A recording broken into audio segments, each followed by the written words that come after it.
May contain language which will be offensive to some people and inappropriate for children.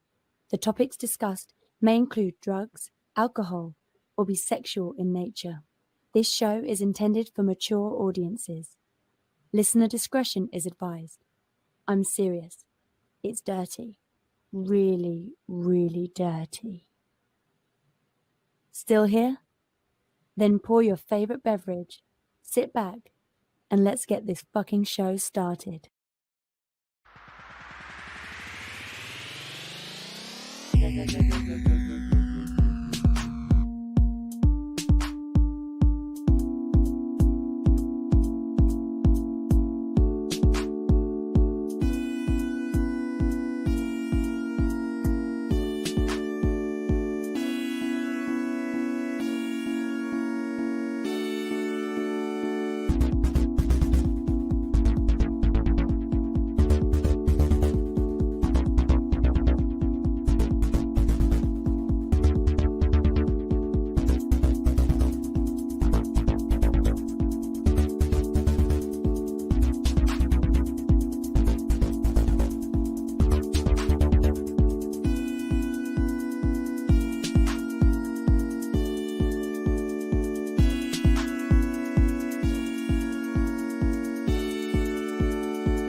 Fantastic Forum, assemble. You listen to Fantastic Forum, the premier comic book show and your weekly conversation about entertainment and pop culture. We are the Fantastic Forum, coming to you live and direct from Fantastic Forum Studios, Los Angeles. Hope you have a wonderful morning, afternoon, evening, or night, as the case may be, depending on where you are in the world. And if you're not, you should stick with us. We'll help you take it up a notch. You have the usual suspects in the building. Up first, he is a riddle inside of an enigma, trapped in Chinese finger cuffs. You don't know him. You love him anyway. He's our silent assassin, Jay. Hello. Hi. Hi, Jay. Hi. Next, he is our intrepid senior reporter. He's next in line for the cowl. He is our resident Dark Knight detective. It's Oz. I'm back. I forgot how these buttons work. Yay! Oz is on the screen. He doesn't know how buttons work. It's okay. It's okay. Just keep the other buttons pressed or unpressed as needed. That's all good. Next, he's the backbone, the pillar, the strength of Fantastic Forum, our non-invulnerable brawler and resident strongman, Moses Magnum. Hey, thanks to today's sponsors for Liquid Death. Yay, Liquid Death. It's mountain water to murder your thirst. They're making this show happen for me today. Huzzah. Thank you, Liquid Death. There it is. Send us money. They already sent me. Look. Okay. Send us all money. I'll drink death. My name is Lawrence Young. They call me Mary Young. Welcome to Fantastic Forum. We got a great show for you today.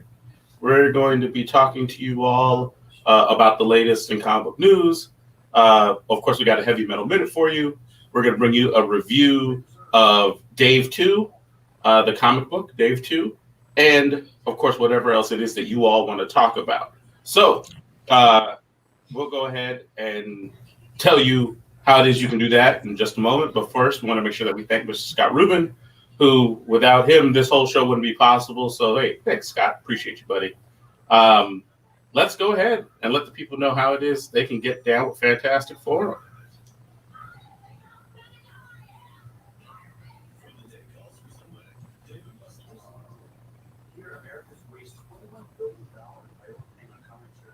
Intern.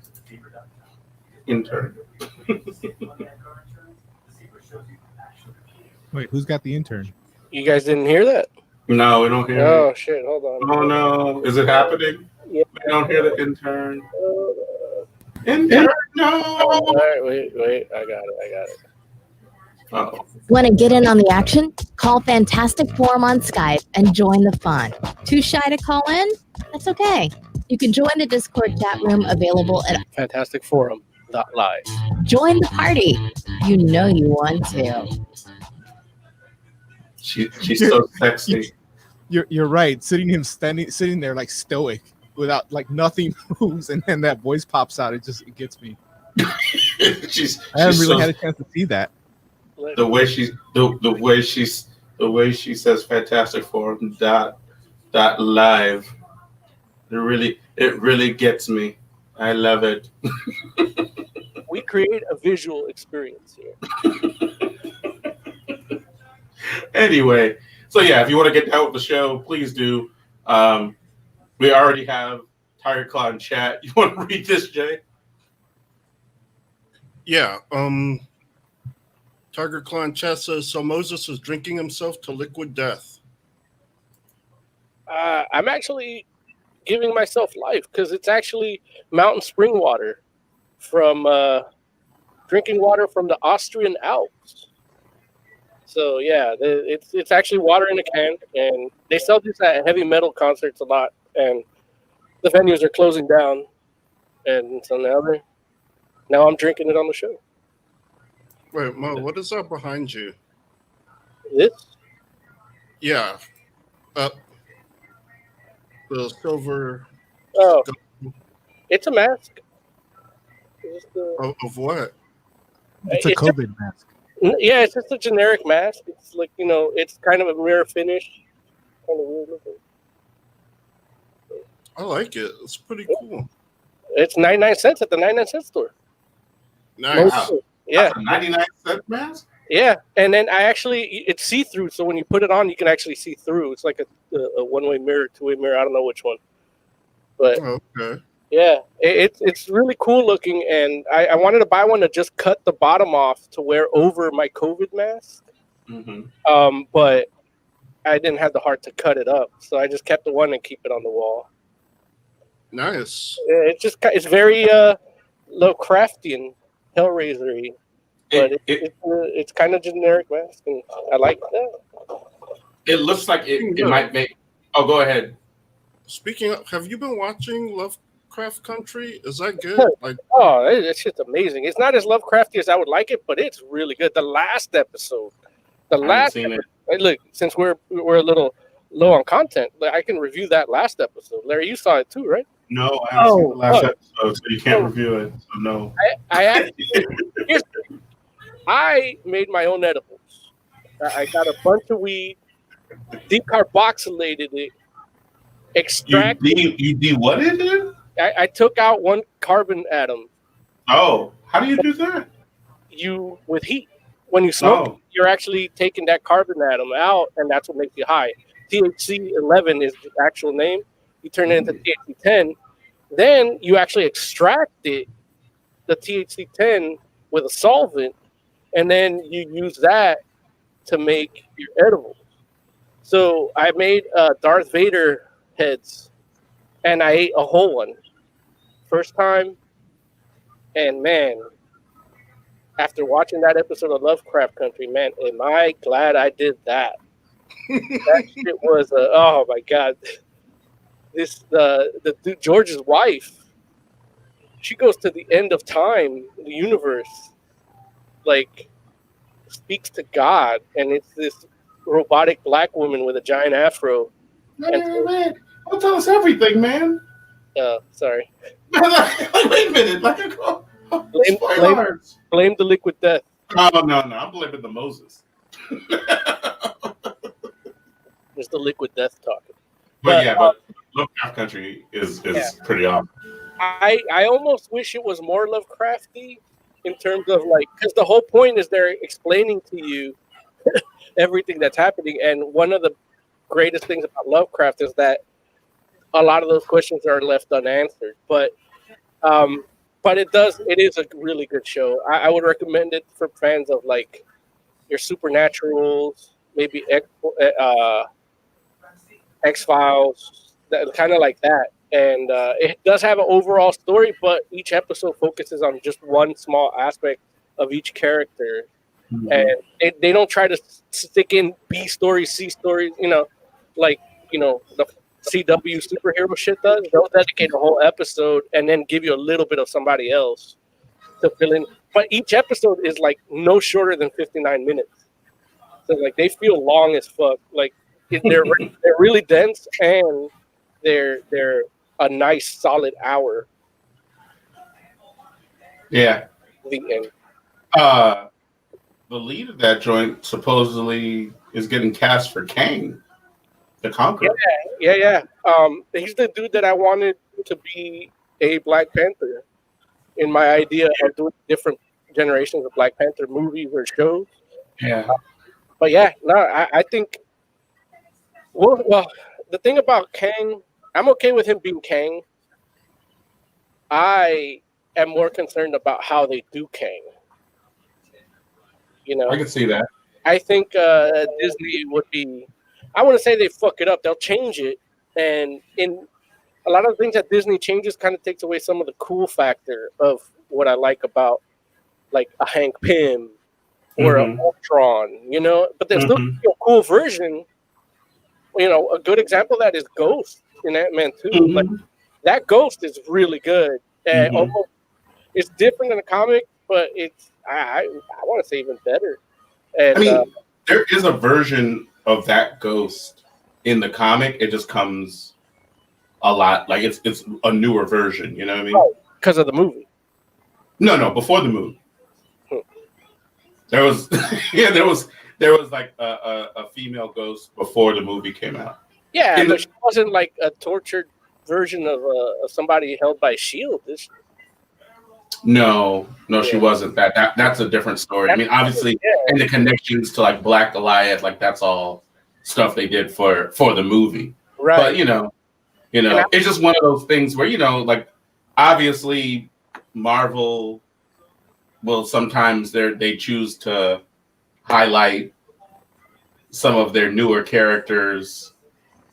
You know, like the same thing like they did with Ghost Rider, right? Like, you know, it's like they chose to go with Robbie Reyes as opposed to, one of the more classic Ghost Riders. So I think going with a Robbie Reyes is a good touch if they would have done it right. I mean, I hear what you're saying. Like when Robbie Reyes finds out who his Spirit of Vengeance is, it's like that tears at his core. And that actually made me like Robbie Reyes because initially I wasn't like a fan. The art was cool, everything looked cool, right? But it's just I didn't know anything about him, and they just jumped in, which I guess is cool because then you're like, well, I got to find out, and eventually you get to that point where he finds out who his Spirit of Vengeance is and why he got it, and it leaves room for Nick Cage and that dude Gabriel Luna to be together in the movie one day. Yeah. So, it's interesting.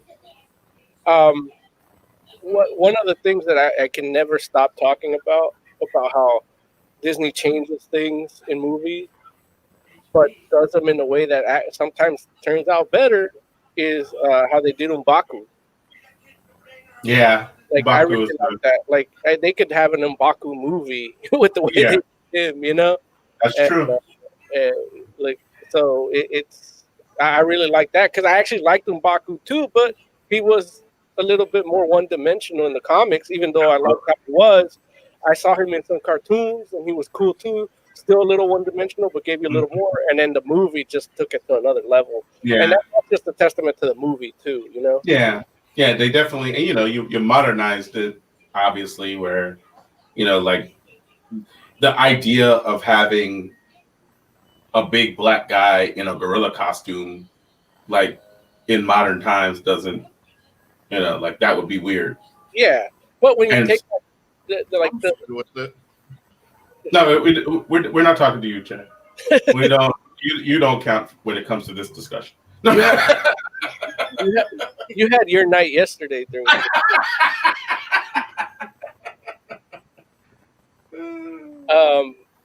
but yeah, like you said there, the modernizing and being able to do that is a testament to that too. And it just worked. That tribal aspect of the Black Panther movie, like the villains aren't necessarily villains, they're rivals, but they share a common goal, actually makes it more of a complex story. A complex story that wasn't even really fully fleshed out in that one movie, It's You touched can on. it's deeper, kind of Right. like a British spy movie that I never watched with some toy soldiers or Tinker Toys or something. Indeed. All right, folks. So yeah, if you're listening to Fantastic Forum and you want to get in on the action, you know how to do it. But feel free to jump into chat. Feel free to call us. Feel free to hit the link if you want to go ahead and be on screen. But I think it's about time for us to get into some news. So let's go ahead and do that, and you let us know what it is that you think about what we're talking about. Woo! Comic book news. We should have a comic book like current. news. Well, not like that, but like I agree. You have to pay royalties for the news theme, right? Say what? At one point, we're gonna have to pay royalties for the news theme. Well, I mean, yeah, my voice is used in that. So yeah, absolutely. That song, that's copyright Mayor Young. That's a Mayor Young original. Exactly. So Well, yes, that's, you will. Your R&B singer name Michael Young. so at some point, yes, you may have to pay me royalties. I've been letting it go all this time, but And then you have a backup singer too. You gotta iron out those details. So we'll see. I know there's some other sounds in there, but I don't think they're important. In Oh, chat, actually, my voice, my hype voice. in chat, we got new throwback 21. What's good, FF? Trying to watch the Lakers and stay in tune. Dope shirts, by the way. Oh, Thank you, New Throwback. thank you. The I don't know Lakers- if you could see mine. But you can. I appreciate it. I think it's Oz and it might be all the rest of you actually, because you all are wearing pretty cool shirts. Well, you too. I am, but I don't know if they can see mine. Like I have to kind of be like, there it is. There it Too is. high. Yeah, Lakers made it. No, it's like my no pants will show. Lakers made it into the semifinals or something, right? Or what do they call it? The finals. I was gonna say a golf term, but I couldn't think of it. The Masters? Yeah, they made it to the Masters. We can't use that term anymore. Oh yeah. Well, look, after November 3rd, you still will be. Honestly, at my work, there was a serious discussion because we have some computer stuff we have to work on. And obviously, computer terms, there's a master and slave drives. And there's a serious conversation about changing all our procedures to move the word, to take those words out. That's so. I think that's a little dumb. I mean, I don't think it's necessary myself.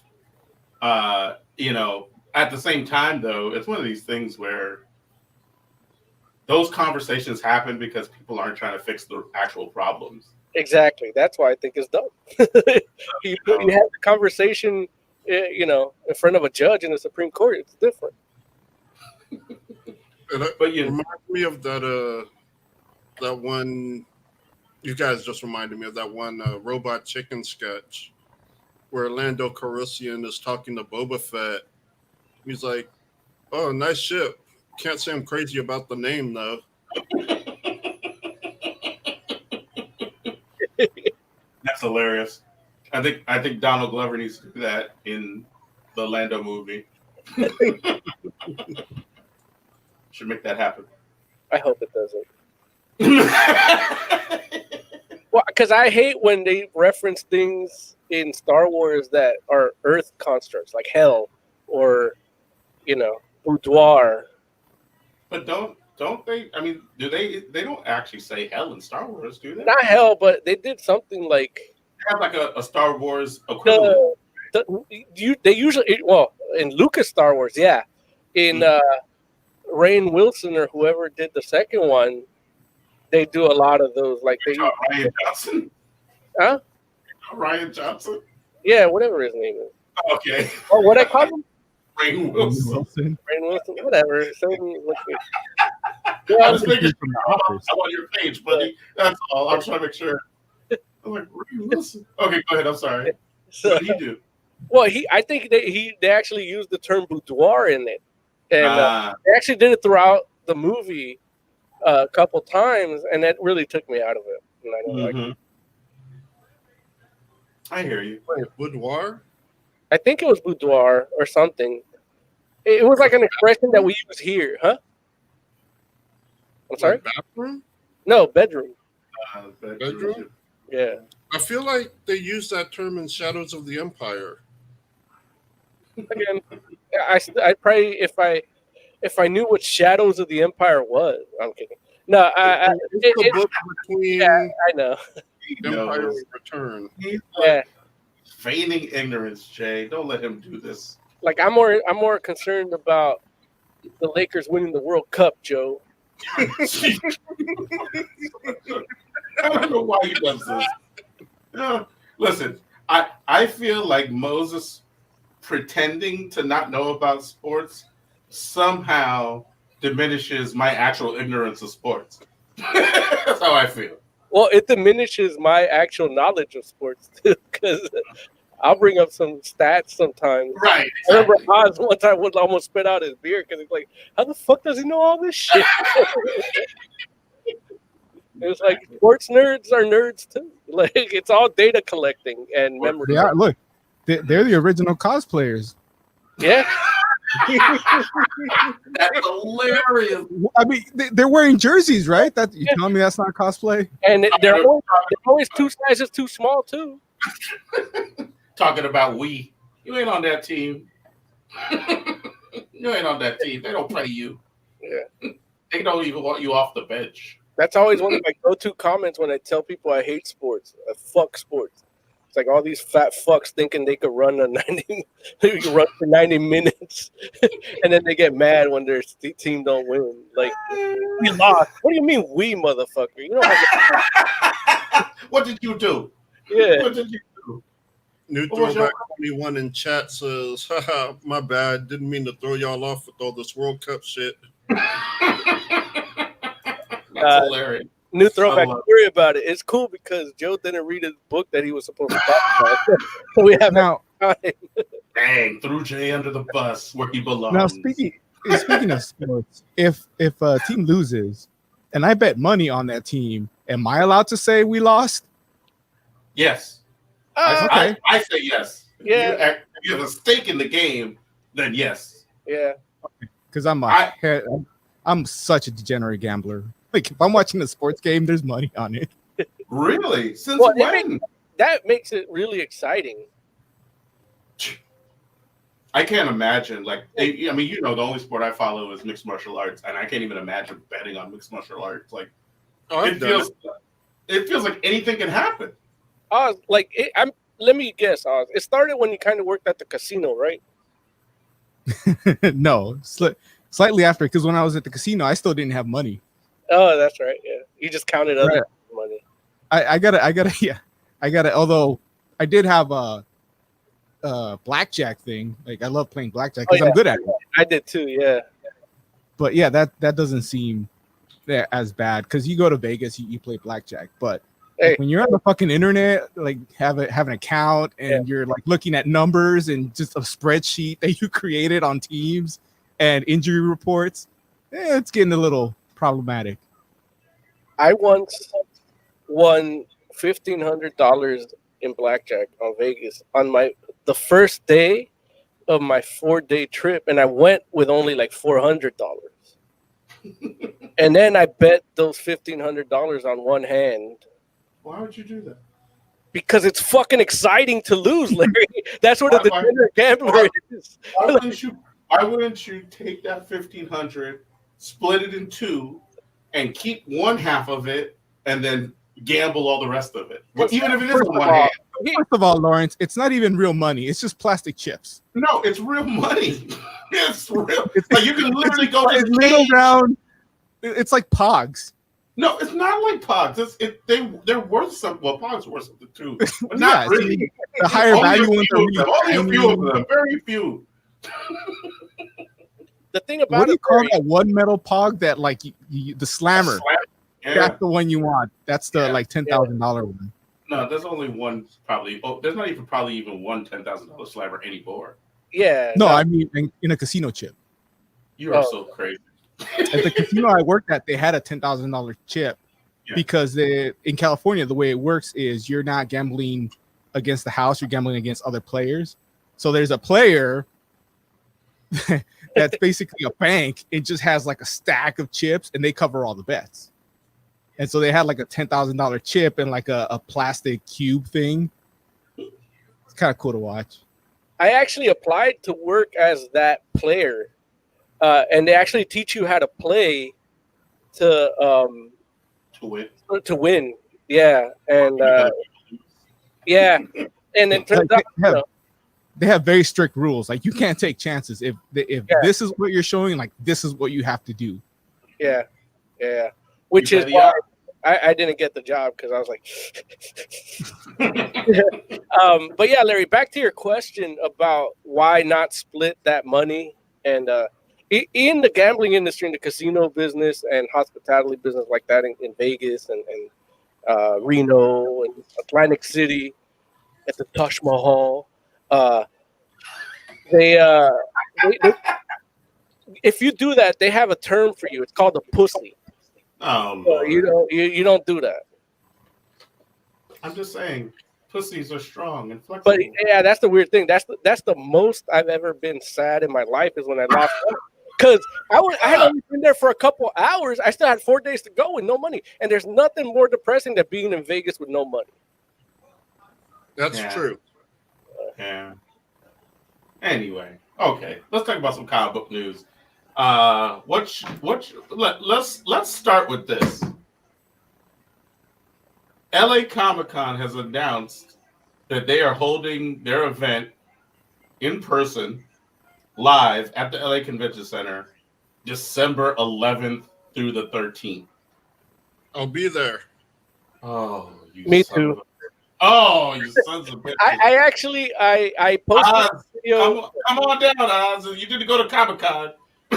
No, they've done that to me before. It's not gonna happen. It's not. They can announce anything they want. It's not gonna happen.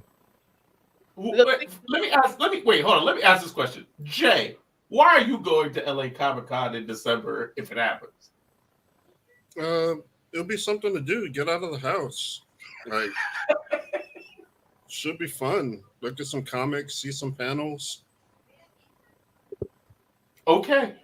Moses Magnum, why are you going to be there?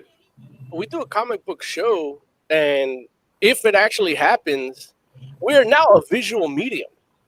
So I have to make content, at least a walkthrough, like montage, some panel. Like I know I used to do, if you follow some Podbean, link up top right here or down here. Not my penis, the comment section, the bio. There is like I do these Fantastic Four bootleg editions where I actually tape incognito panels, so you can hear those if you subscribe to us on iTunes or Podbean. Look, they're labeled FF bootlegs, and I haven't been able to do those in a couple years. So it's time now. I have to actually do it. I invested in a camera. I invested in microphones and road gear. Like I have to use it. I don't have to, but if the opportunity to use it and create something for the show is there, I'm gonna take the chance. I wear my mask. The probability, a mathematical probability. I'm very very smart. I'll say this right now. That date is a month and a half, basically. from Yeah. Today. Yeah. A lot has to change between now and a month and a half, which we're heading the right direction here in California and in like Southern California, LA County. Yeah. Orange County is basically open. And that's the thing, they've been open and they haven't been as bad as LA, who's been more strict. Partly is the airports. They're still letting people. What's her name? Nicole Alvarez from K-Rock went to Bora Bora. Like, who the fuck is going to Bora Bora during a fucking global pandemic? But they let her out and they let her back in like nothing. She was back for her air shift. Well, I'm sure she went to Bora Bora because that was one of the few places she could go. Right, but the thing is, when you come back in, you're like, well, that's the few places you can go. Maybe we should keep you in a cage for 40 days or something. You know, like there's no kind, like they let people in willy nilly. Like what was it? Killa Custom Rockwear. She makes clothes for the professional wrestlers and heavy metal frontmen. Custom clothes. You just order what you want, give her your size, she'll make it. I'm gonna get one for the show for my wardrobe. But she went. I want to say about 3 months ago, she went on a backpacking trip through Europe. Left out of New York. So it's like, if you don't want me to go to LA Comic Con, shut it down for real. I mean, okay. I'll say this: a lot needs to change between now and December 11th for me to be like, oh yeah, I'm gonna go to LA Comic Con. Now, don't get me wrong. I'm not gonna go in there and be like, "Hey, Vito, good to see you," and hug Vito. Like, I love Vito. I always give him a hug. But I'm gonna say, Vito, stay 6 feet away from me. I love you, but stay the 6 feet fuck away from me. I would actually trust Vito to be COVID free. Yeah, but that's how you get infected. Juan, not Juan. No, I'm joking. So while you're joking, like, if anything, if I see Juan, I'm leaving. But it's because of his health. If he's actually willing to be there, like, look, Juan, I know you're risking being here. Comics on Comics, link up here. If Juan's willing to be there, he's willing to take the risk. But I don't want to be the one to be like, hey, Juan, and I sneeze on them, and then all of a sudden, I want to be the one. So that's the thing. I'm gonna go with Joe. If he goes, I'll hang out with Joe, and that's it. I'm not gonna sit with nobody. I'll have beers with Joe. I'll have food with Joe. We'll do whatever we do there. But I'm not gonna be shaking hands or hugging people, even though I haven't seen them in over a year at this point, because all those people I saw at Comic-Con, LA Comic-Con and Comic-Con last year. So right. I'm going to wave at them. They might not even recognize me because I'll be wearing my mask. I mean, I feel like you wearing your mask is probably rather recognizable. It's so weird. Yeah. You got to, like, you know how when you create comic book characters, you're supposed to make sure they have a distinguishing silhouette. Where it's like, even if they were all in all black, you would be able to, like, okay, that's that character. You have a distinguishable silhouette, Bosa. Thank you. I try. In chat, New Throwback 21 says, "Yo, what's up with the X-Man dude? Did that movie ever come out? Dude have forks for claws." Wow, that is a callback. Yeah, that never came out. Listen, listen. I don't know if that movie came out or not. I hope it did, and I hope we can find it if it did. But I feel like it didn't. Like, I feel like I would have found out about it. Like, it would have shown up in my news feed. That's so good. Well, I think Marvel sued him instead of the people using the Punisher logo for nefarious purposes. It's so good, man. It still cracks me up. I think about it every so often. We have a ton of views, and I know half of them are from me. Just watching that video over and over again. I love it. Like, it's it's probably someone, especially in quarantine right now. Link right here. Go to our playlist, Comic-Con at Home 2020 playlist. I put it in there because I just compiled a bunch of our stuff from different conventions into one playlist, and you can get a convention experience. And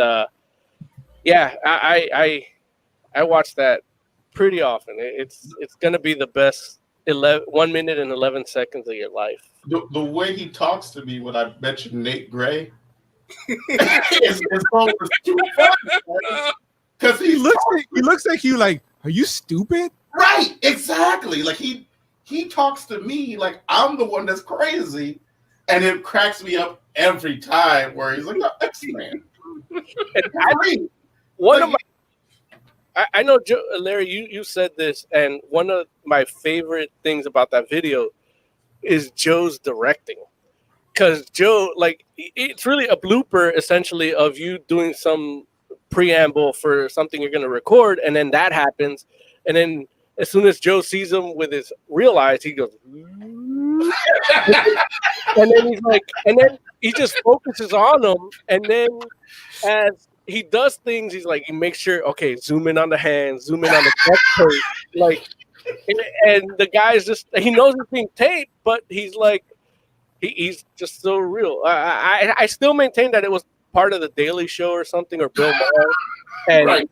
We got problems. it was probably like one of those knockoff, like wannabe Bill Maher shows that never like got big enough so that we actually see the skit. Whatever that, like, that dude was committed to that role. Oh, yeah.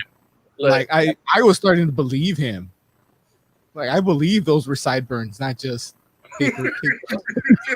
Well, and the thing is, some of the movies we've reviewed on here, especially during quarantine days, like, it's like, you know what? I would have watched this movie during quarantine. No, dude. It, like, I'll tell you this, that movie sounded better than New Mutants. It did. I wanted that one. I wanted to see New Mutants from the beginning of it. It almost has like all these cool things in it that you would want to see. You just don't want to see him make it. So it's almost like the porn parodies without the sex. Makes sense. I like some porn parodies without the sex. No, they're great. The superhero ones are great. They're like watching episodes. Was the one I always go back to is the Married with Children one. It's like the last episode of Married with Children. You cut out the sex, and it's just a funny, extra long and thick episode of Married with Children. Yeah, I always go to the Batman 66 Batman 66 version. I haven't seen it's Batman Triple X. Yeah. That was my favorite. And I think you can get a version of it without the sex too. Like in the DVD, there's a version. Really? DVD. Is that still a thing? Blu-ray, streaming, whatever the kids are using these days. There is a version of it without the sex. But you put me onto the Married with Children one, and that one was fucking amazing. Yeah. Yeah. I remember researching. You know what? That one kind of works with the sex because Kelly Bundy was a whore. Yeah, and that's the thing. Well, it does work. I can't call her a whore because she didn't charge. It does work with it. The only thing is that those parts aren't funny, and Married with Children sex scenes would have to be funny. Yeah, I think Al Bundy has sex with Peggy, and that throws you out. Yeah, Like, he's not supposed to enjoy that.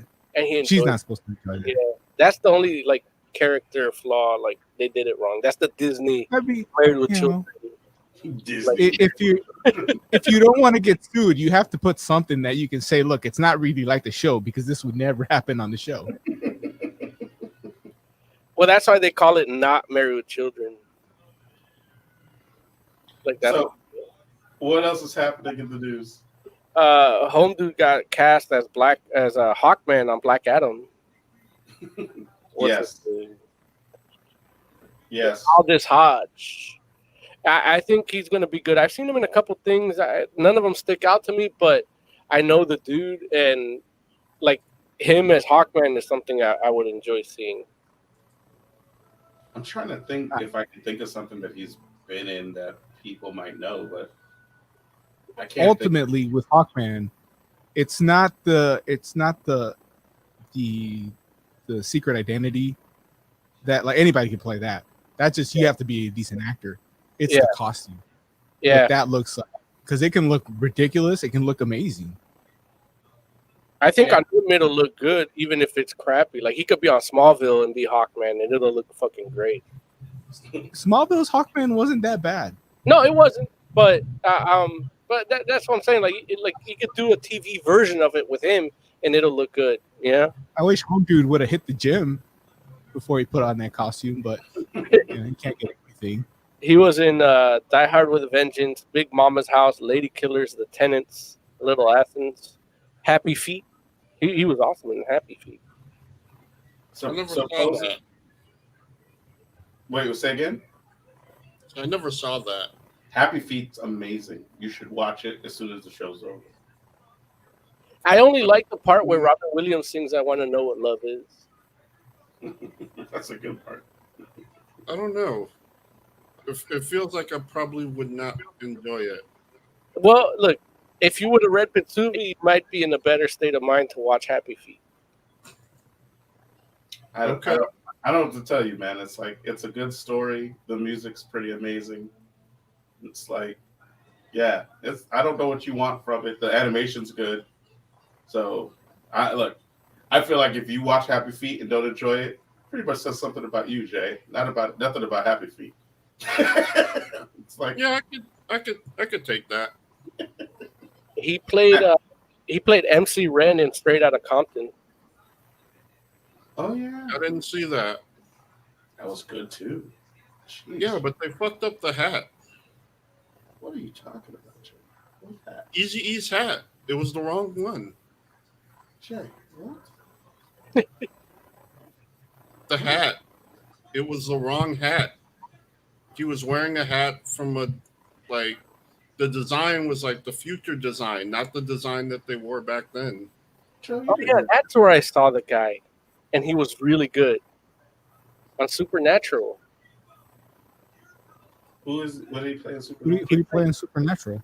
He played a dude named Jake Talley, but he was in 2 episodes, and I remember those episodes. I can't tell you what it is, but I remember him there, and he was a good part of it. Well, that's just because you have that crazy memory. Yeah, he was a military guy. Yeah, I remember that. Okay. So while we're, I guess, on bad costumes, do you guys see the pictures of the new Batwoman? No, I haven't. There's only one picture, right? There's one promo picture, but then there was other pictures of while they were shooting on set, which Oh, showed her in the full outfit and a new Batmobile. A new Batmobile. Wait, when did Batwoman get a Batmobile? A Batwoman. I mean, well, what's his face? Fox has access to all of Bruce Wayne's stuff, so obviously the Batmobile would be there, right? Damn. So she like inherited the entire Batman like freaking armory? Yeah, well, Yeah, the I thing mean is, that's a story in the show. Batwoman. She inherited Batwoman's things, which is like she got all of Bruce Wayne's things. I didn't watch Batwoman like that, so I don't. I remember you- that. But you watched her episodes of like on Crisis. Right. And I know Bruce Wayne like died or whatever, but I didn't know that she got all his stuff. The story in the show is that Kate Kane stumbles into the Batcave, and the batsuit that she's wearing is the actual batsuit that gets altered for her.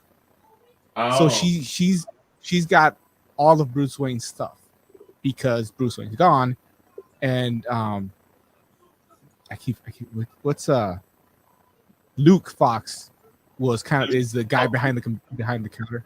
And so he's got access to the everything. son. I mean, she's in, Okay. yeah, because the father's been killed in this show, Oh. and so he has access to everything. He's Batman's Alfred, I guess, because I'm guessing Alfred's dead too, because you never hear a word about him. Sheesh, man. And so yeah, but Kate Kane only used a motorcycle because motorcycles are cool. And so they put out this promo image of how do you say her name? Javicia? Is that right? I don't I'm know. assuming that's right. I'm gonna go with that. Okay, so they showed this image of her, and that along with the shooting stuff that they did, and 2 problems. Well, technically 3, but you guys will tell me if the 3rd one is the actual problem. They say that she's gonna change the Batwoman outfit to be her own, but every image we've seen, it's the original. Now it might be early; she might not have changed it yet. It might take a few Right. episodes from when she takes over, but you keep hearing that she's gonna make it her own, and they keep showing the original one. Secondly, the promo image they posted of her looking into the camera, Yeah. this chick looks like she doesn't want to be there. Like Like, she looks it's the bored. one I don't know. Side?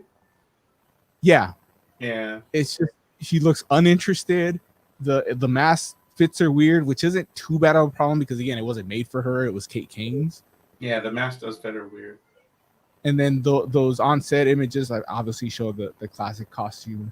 And one thing that's been kind of controversial, I have a little bit of a problem with it, but I don't know how to feel about it. Is when you look at that promo image, people are pointing out that they didn't put makeup around the eyes. And so people are saying, well, she's black, so why would she put black makeup around the eyes? But I mean, I don't know how to feel about this. Wait, how black is she? How? She's not black enough that I couldn't tell that she doesn't have black around makeup around her eyes. Well, then Yeah, and they wouldn't. like that's why she would need black makeup. I'll share If this. he's masked black, she needs makeup on the eyes. I actually have the Easy. picture if in a little bit, but You have the Now it might not be as noticeable in the dark because this has a light shining right at her face, so that maybe that's making it stand out. I don't know. It kind of it bothers me, but I don't know if it should bother me. Like, I don't know if that's just me being. I like my bat people with masks to have black around their eyes. No, you're not wrong. She should totally have the black makeup. Oh, sorry, Mark. yeah, it's okay. I can do it again if you want. Yeah, do it again real quick.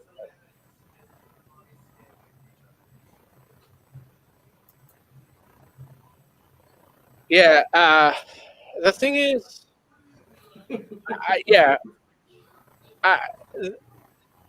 how you say she doesn't want to be there. Looking at other pictures of that actress, she is not good at looking angry. Like or scowl, like, and the thing is, it's fine because the problem is, I tell you this press person for CW Batwoman is like, you gotta be Batman, and then she's like, okay, and it's like really like that's 3 degrees removed. Like it's almost like when Dick puts on the cowl and it's like he smiles and it's okay because it's Dick. He's got a personality, his personality. Like they're not trying to let that character's fleshed out personality shine through the costume. They're putting more importance on the costume than on the actual character. And that's what that picture tells me. I don't know what the series is going to do. But if you look at actual pictures of her when her face is just resting, just either she's smiling or she's just looking at the lens, or she's in mid-shot. Her face is always a little bit not smirky, but it's not a scowl, And that's one of the things that I always tell people when they talk about was it the dude that's gonna be the Twilight dude that's fucking gonna be Batman, is like, oh, he sucks, and it's like, yeah, but that motherfucker, all he could do is scowl. Like that's all you need for Batman, really, and then be able to fight. But that's a stuntman's job anyway. Yeah. Yeah. So yeah, that's what I think about her. Right? I hope they get rid of the red hair. Go ahead. No, they're not. Wait, what's wrong with red Yeah. hair? Not those raw red hair. It's just it doesn't make as much. She looks like sense Starfire from Titans. for a black woman, I think. Well, the thing is, it's a weird. I mean, there are lots of redheaded black women.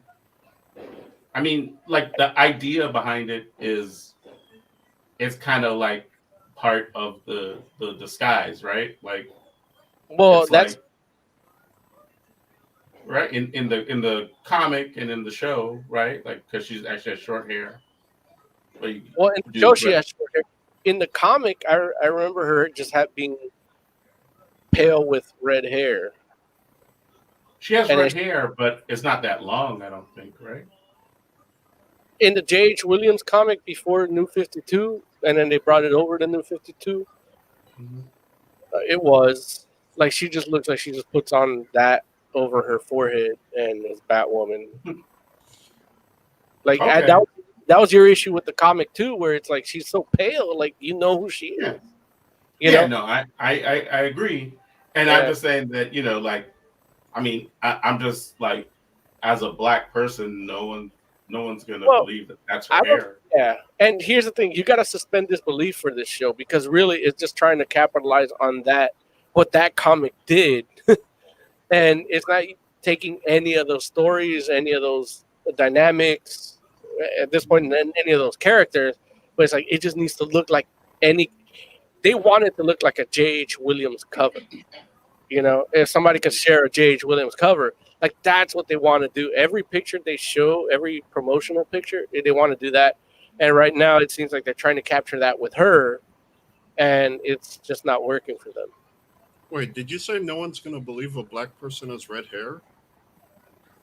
Not red hair like that in the whatchamacallit, no, like in the That natural red looking hair. I mean, I don't know if I would call it natural, but you know. I've always said that I'm sure she'll be fine. I haven't seen her act in anything, so I can't speak to her acting skill. But the biggest problem with that show has always been the writing.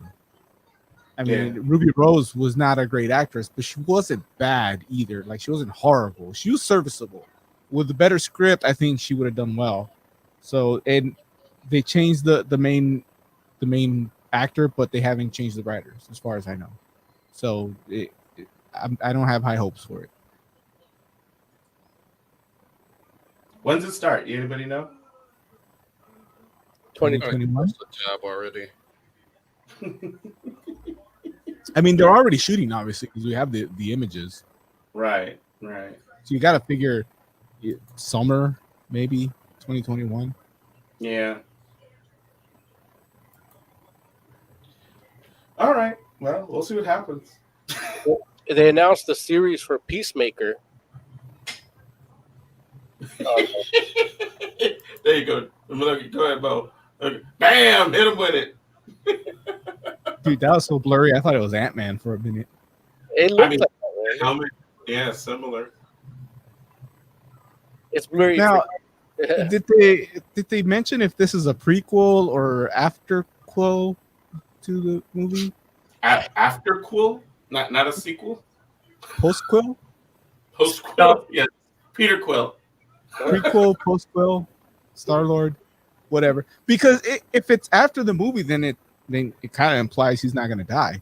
Which, for a movie called Suicide Squad, where any of the members, except for Harley Quinn, could die at any moment, you know, knowing that he has a show afterwards kind of defeats that. But if it's a prequel, maybe I can get into it, kind of see his origins, something like that. I didn't think Peacemaker was that compelling of a character that he needed his own show. And I don't think of John Cena as that great of an actor that he could carry his own show. But hey, apparently I'm wrong on 2 counts here. Well, the thing about it is that, first of all, like as a comic book character, yeah, you would think he can't carry his own show. But you're talking about movies, more specifically DC movies.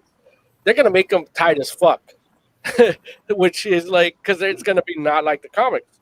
And if you can lock in Cena for a TV show, you're going to make everybody around him carry it, whether he's not. I actually happen to think he's an okay actor, and he can do good on a show about that Peacemaker guy. What I'm concerned about is the ripoff they did in the art. They actually got called out on that little art that I showed you, and they ripped off Chris. What was it? Who was it? I forgot the dude they did. I sent you guys a link, but it's like a John Buscema art that they just ripped off for a Captain America. They just traced over it and made it Peacemaker.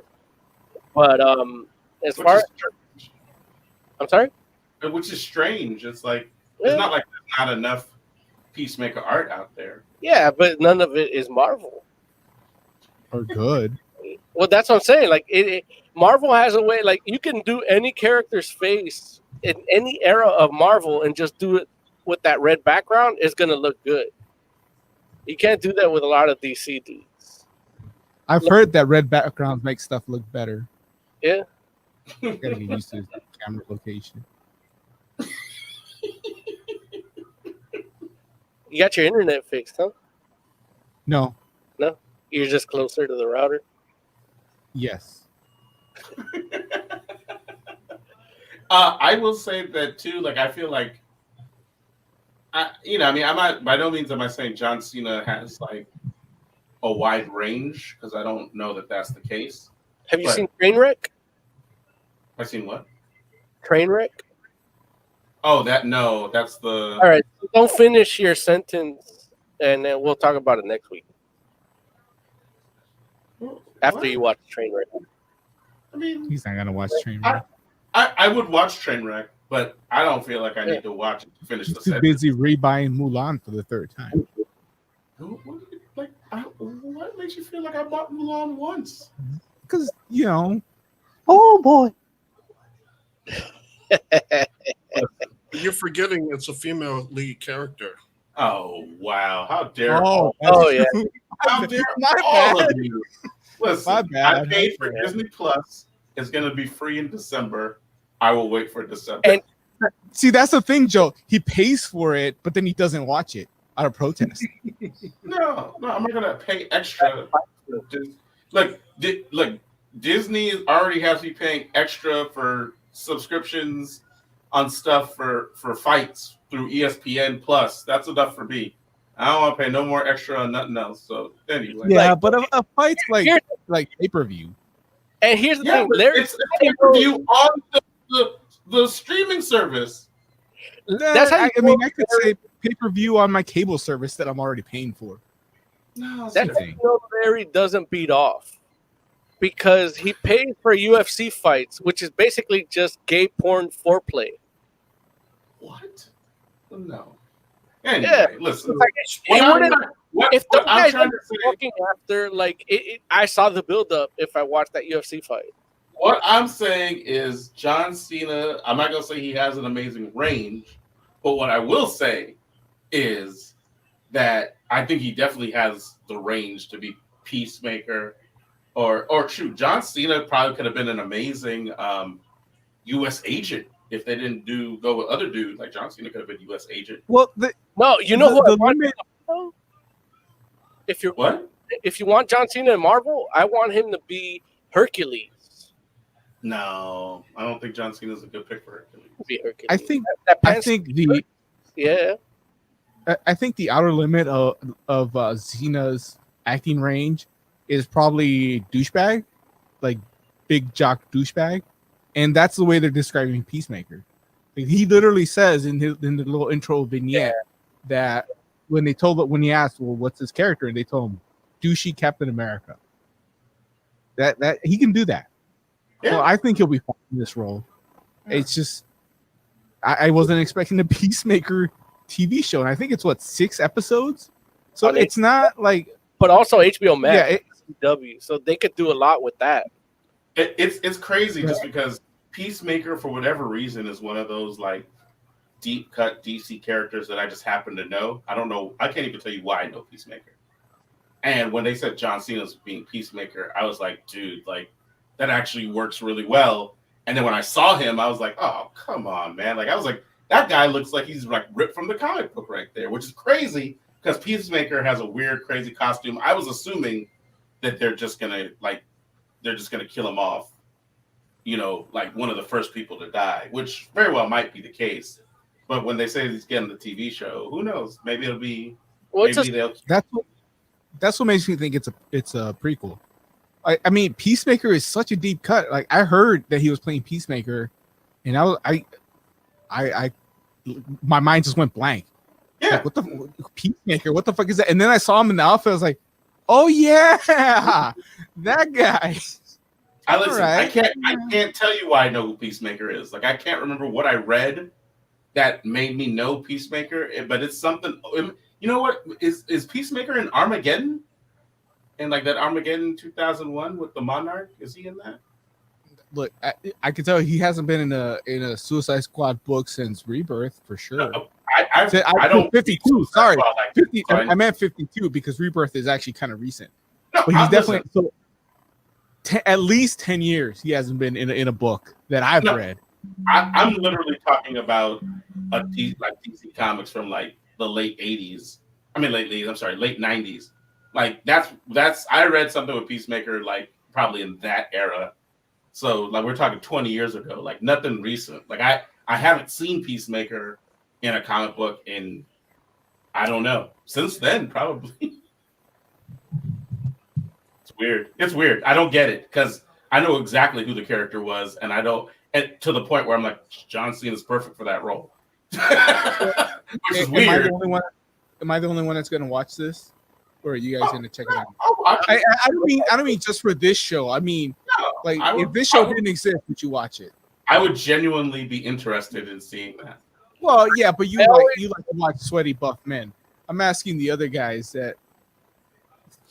Yeah, I would. Yeah. Wait, Well, I watched Sweaty Buff Men last night at the debate. listen, Well, I I'll don't know give you why sweaty. I'm not going to give you buff.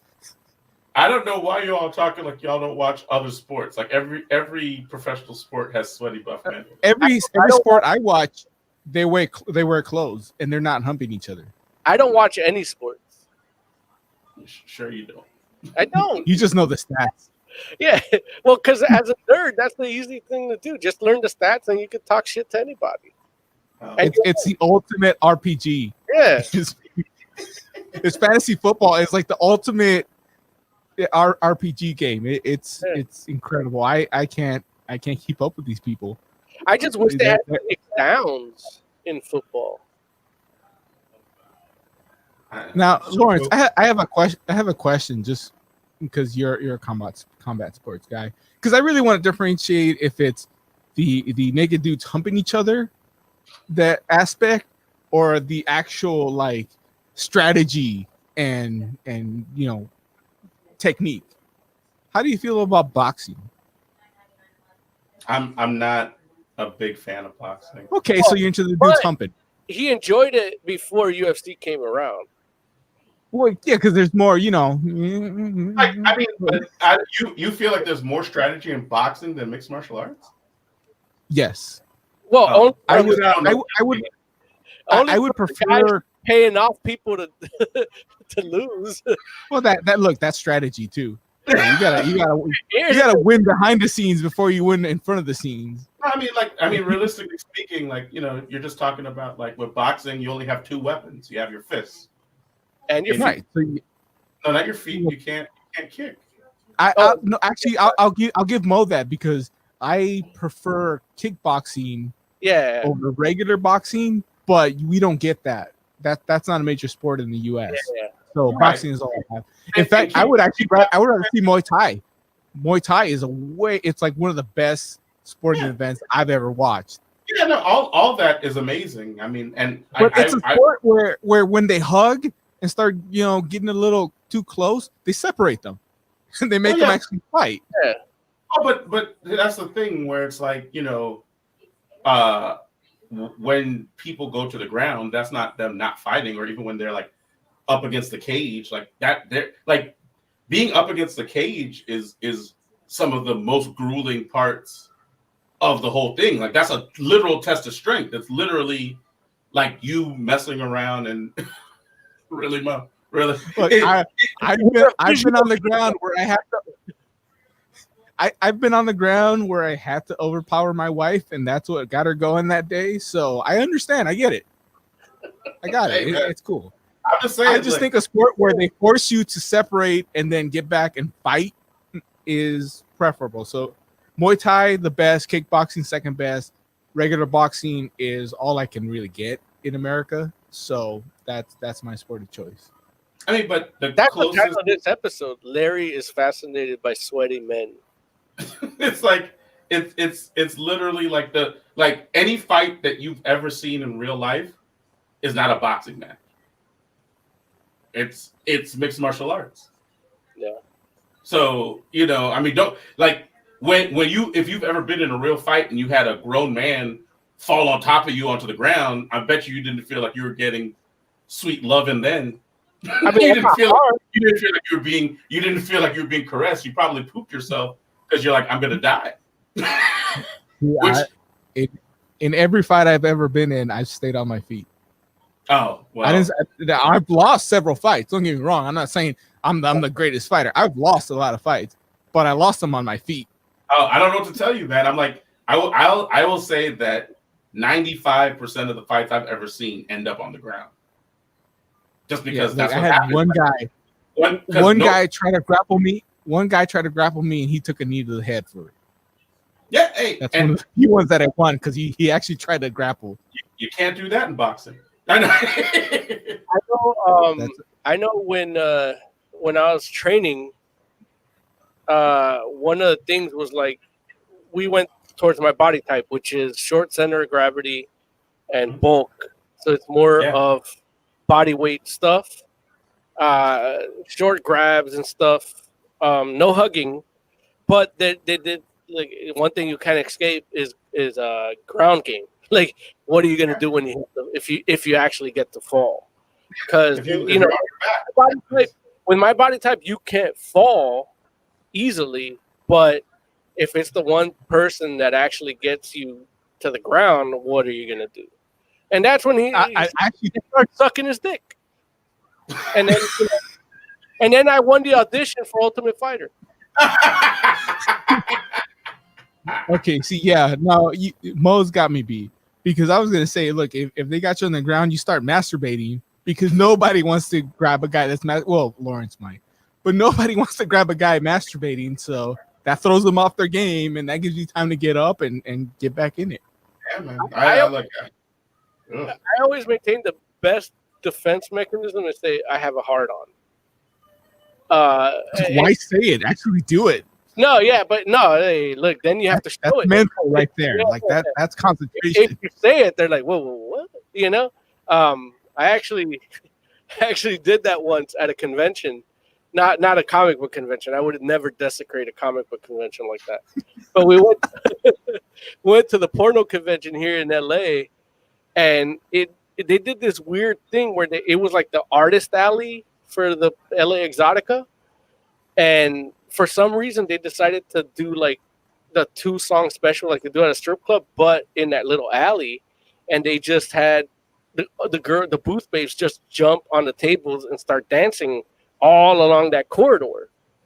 And I was with my boss at the time, and as soon as they did that, everybody just stopped to look. And it's like, and we were stuck with a bunch of sweaty dudes that are titillated. And he goes, man, we're trying to get to a panel, a porno panel, if you can imagine that. And he goes, how are we going to get through this? I go, hey, man, you know how Moses parted the Red Sea? I'm going to part this shit right here. So I go, oh, my God, I have a hard on. And all the dudes just spread out. I parted that sea of people. And I got to promote. Yeah. For people that don't know, because we're talking about this is in California in the LA Convention Center. What was it, WonderCon or whatever they're calling it these days?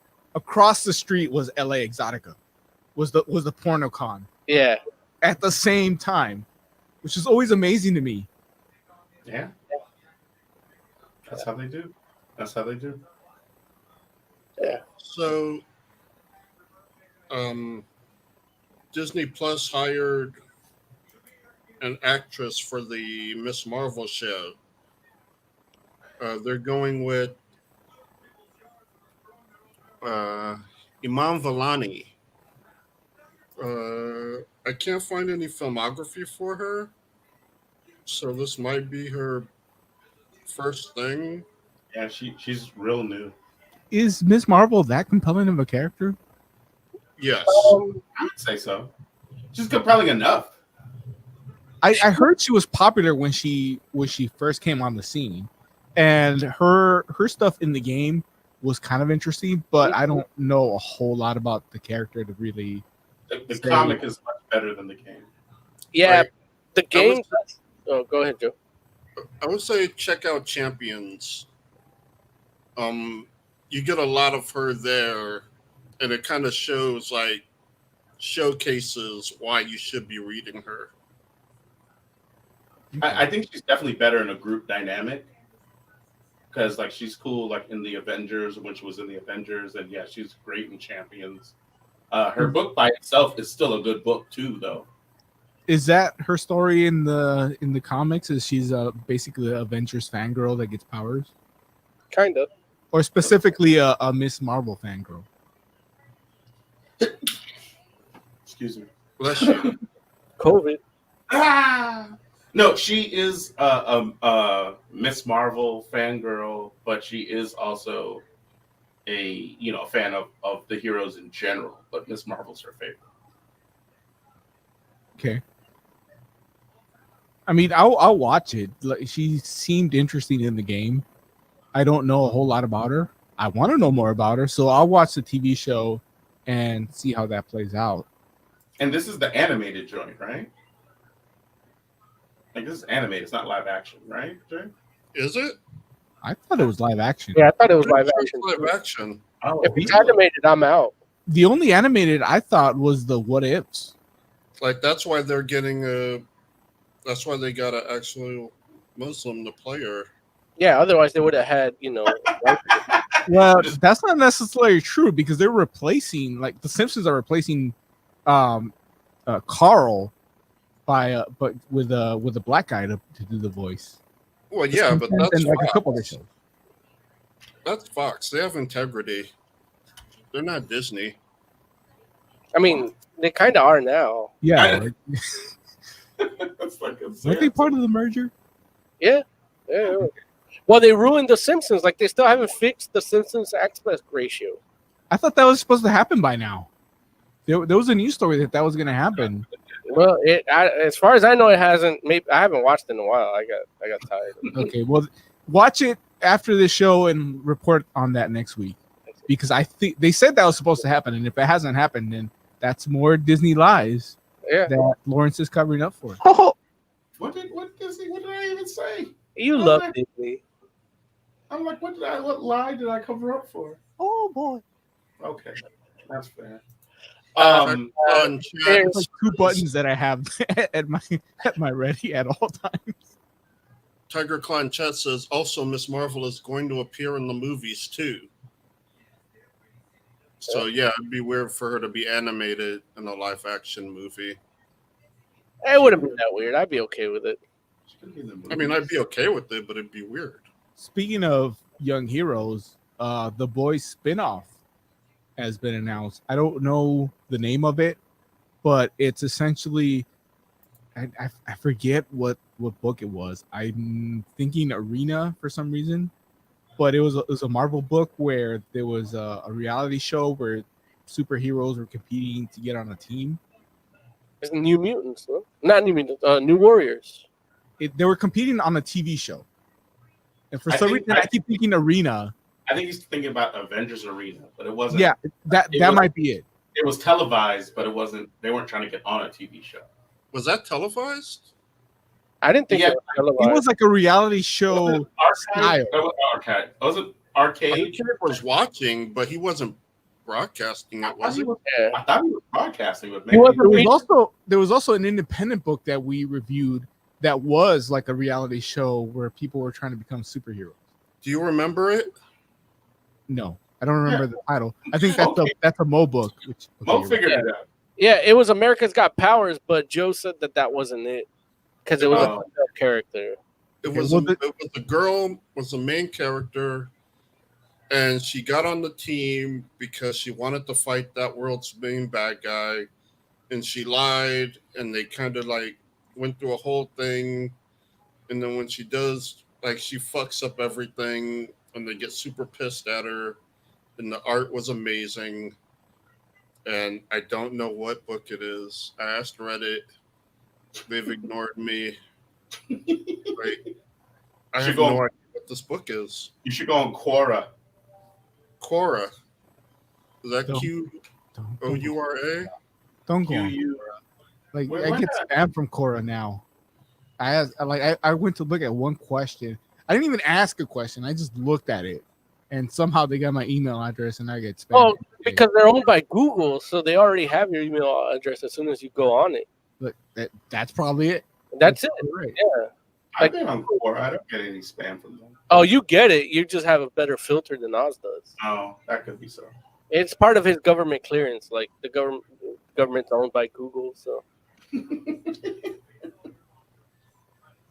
So it's a show where yeah, it's like a reality show where they're auditioning to be on the boys version of Teen Titans, which I apologize, I forget the name now.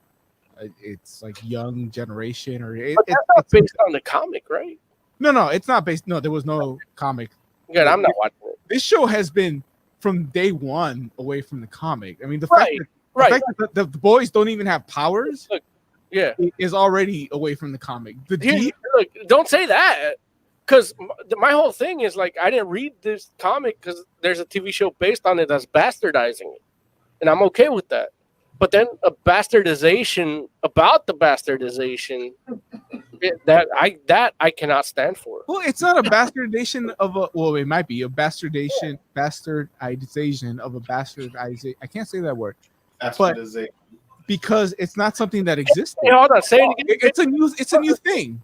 Oz, can you say it again? But you go like this when you say it. Bastard. Hold on, this camera is in a weird. Bastardization. Like if this camera moved like 3 feet from when we started this show. I don't know if anybody noticed. Everybody knows it. Everybody knows it. Yeah. Hugely Big huge. But yeah, so yeah, I mean, it's a new IP. It's not something that was been out there before. Right. So I'm not watching it. I know a new boys book came out recently. I don't know if it's that though. I didn't even know The Boys book came out. Mhm. I thought everything was resolved in the original book. And I would like I've been recommending to people that if you like the show, don't read the book. Because a lot of the things in the show, I actually prefer The Boys in the show than in the book.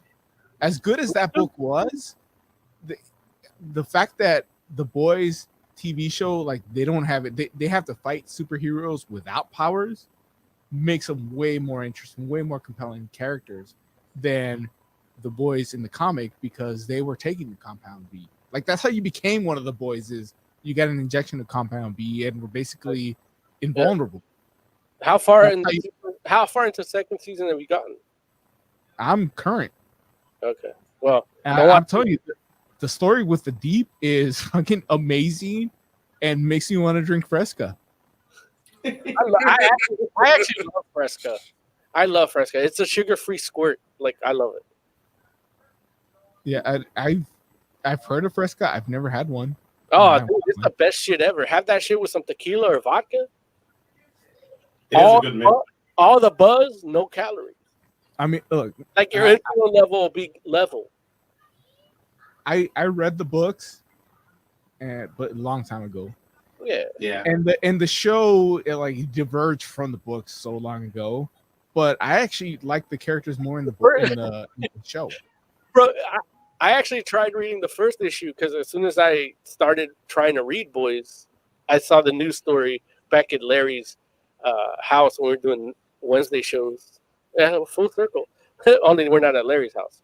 But the news story was that they're making a TV show. I'm like, you know what? I'm not going to read these fucking books. And yeah, here we are. And then I tried to go, I read 2 pages into The Boys. I'm not reading that comic. It's not like the TV show. Like, I'm going to hate the TV show, but that's the shit that comes out more consistently. Yeah. Do you got any more stories? Yeah.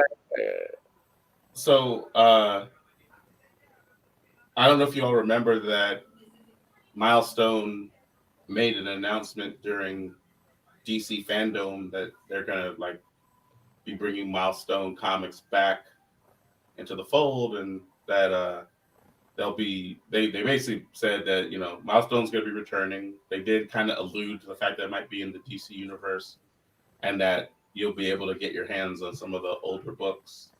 And that actually has begun, where you can get some Milestone titles at DC's, like DC digital libraries. So whether you go, you know, that Comixology or Amazon or wherever you get your digital books, you can get basically like a trade or a arc of hardware, the Man and the Machine, and then next week they're releasing another trade of Icon, The Hero's Welcome, and then another Icon book the week after that on the 13th. So, yeah, it seems like this Milestone thing is actually happening. And if you want to catch up on some old Milestone books, you can go to wherever you get your digital comics and they'll be there.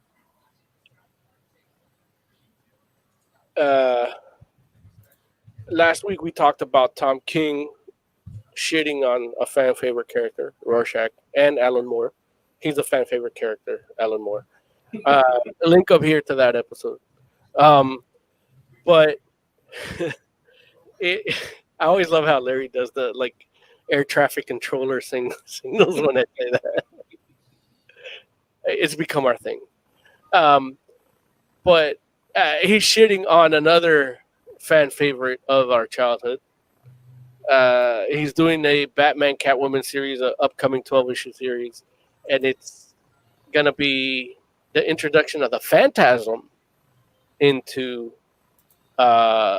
comics, the DC universe, which I was happy that was a character from the animated universe that didn't come through, because just that movie was just so perfect. Like, to me, that's still the best Batman movie ever.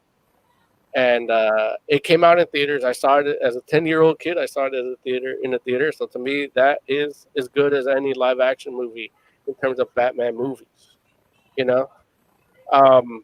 And I'm glad they didn't transition that over. The transition of Harley Quinn actually helped. And right now, I actually saw some pictures of Sean Murphy's. Was it Sean Murphy or the other guy? Or Jock? One of those guys. They posted a bunch of pages of their upcoming Harley Quinn stuff. Mm-hmm. And I was reading it, and it's like, man, is it bad that I can hear Kaylee Cuoco saying these lines? Oh, wow. And it's like, I really like that cartoon. So the way that Harley Quinn played out, even for things I didn't like, even the Batman and Harley Quinn animated movie, which I'm going to go back, because after seeing that series, I think I can watch that and enjoy it. Because it might be a good transition from the animated Batman animated universe, Harley Quinn, to the one we see in the DC universe animated series. But Phantasm was one that I was happy that that's where it stayed. That's what it was. It was the animated universes, Batman the animated series universes, like year one big villain, and the complexities of it were just played so well. I don't want to see it in comics, and Tom King has done it. And I'm sure he has friends in the CIA that are probably gonna like tap my phone and shit now after being critical of it without even reading it. But if he actually wants to waste those tax dollar resources, I'm like, you know what, Tom King, wait till after I actually read it, because I'm gonna read it and I'm gonna be super critical. Because if you're gonna bring the fucking Phantasm to comics, I'm coming after you, like you did all those people in Afghanistan. Like, Now, did you like the Phantasm in Justice League Unlimited? yeah, I did. Okay. Yeah, because that was a little bit of a continuation too. They did it a little differently, but it can fit, and it's still part of that universe.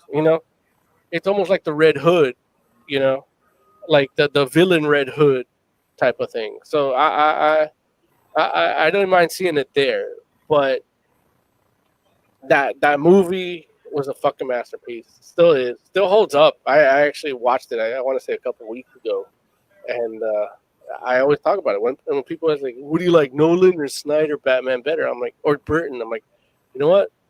I like Bruce Timm Batman better. Well, that was a cartoon. It wasn't a movie. They had a theatrical movie, feature length, with the motherfucking Phantasm in it, and the Joker actually. Go ahead. Oh, sorry, just because it's animated doesn't mean it's not a movie. Again, yeah. That's I'm the with most ass-tarded thing I've ever heard. And they actually, because it was a theatrical movie, Mask of the Phantasm, they actually showed like when Batman actually kicked Joker in the mouth with some actual violence. Like Joker, Batman in the animated series, it's the Joker, but it's really just wits and detective work and little brute force. But he always like pulls back. You can feel like he pulls back his punches with it. But in that Batman of the Phantasm, if it was the grand scheme of things to just show him pulling his punches with the Joker in the animated series, but then show him kick him in the fucking jaw with a tooth flying out and blood squirting in Mask of the Phantasm, and it was all for that. Bravo. Like that's what they call big dick energy. Is that what they call it? That's what it is. Like That's it was what it is. a long game plan to give me something good, to give me something for my little most like my animated series, my prepubescent eyes. Mask of the Phantasm was like just that. Like you should be at puberty, but you know what? You're not. But you can watch this anyway. Like that's what it did. So yeah, Tom King, don't fuck up Phantasm.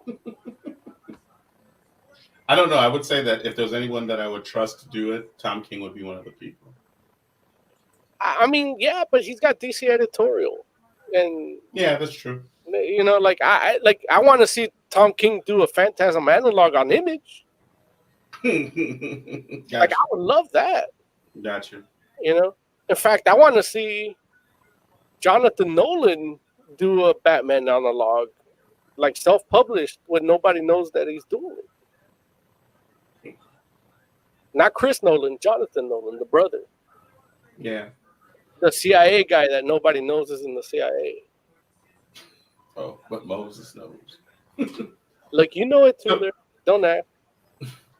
You heard the story too. Nicaragua. That's why I'm changing the subject. Uh, So, you for those that haven't heard, Spider-Man PS4, there is an upgradable or upgraded version that will be coming out for PlayStation 5.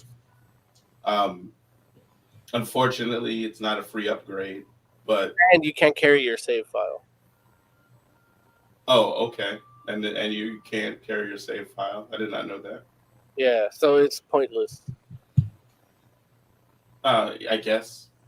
But, they're making all types of graphical changes and load time changes for it. But one of the changes that people discovered recently that's happening, which is a little more, or I should say a little less conventional, is they are changing the facial animations for Peter Parker.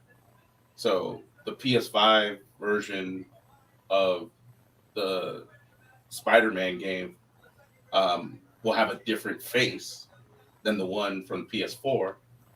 And, huh? I was saying, I don't remember the facial animations being an issue. Was that something? It's not that it was an issue in the first game. He's It's explaining it wrong.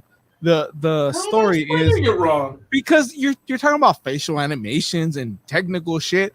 It's the design. Yeah, the thing is they're making the character look more like Tom Holland. But I'm getting there. I got No, interrupted. you're Didn't I? talking about stuff that like nobody cares about.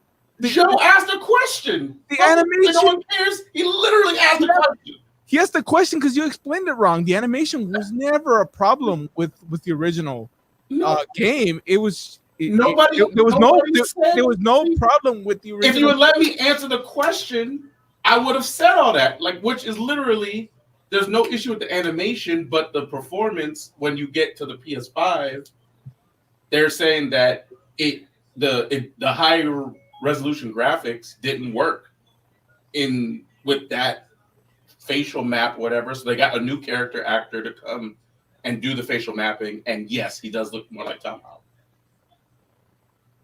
But Oz is impatient, so Well, because you change the actor doing the voice doesn't necessarily mean you have to change nobody's changing the actor that's doing the voice.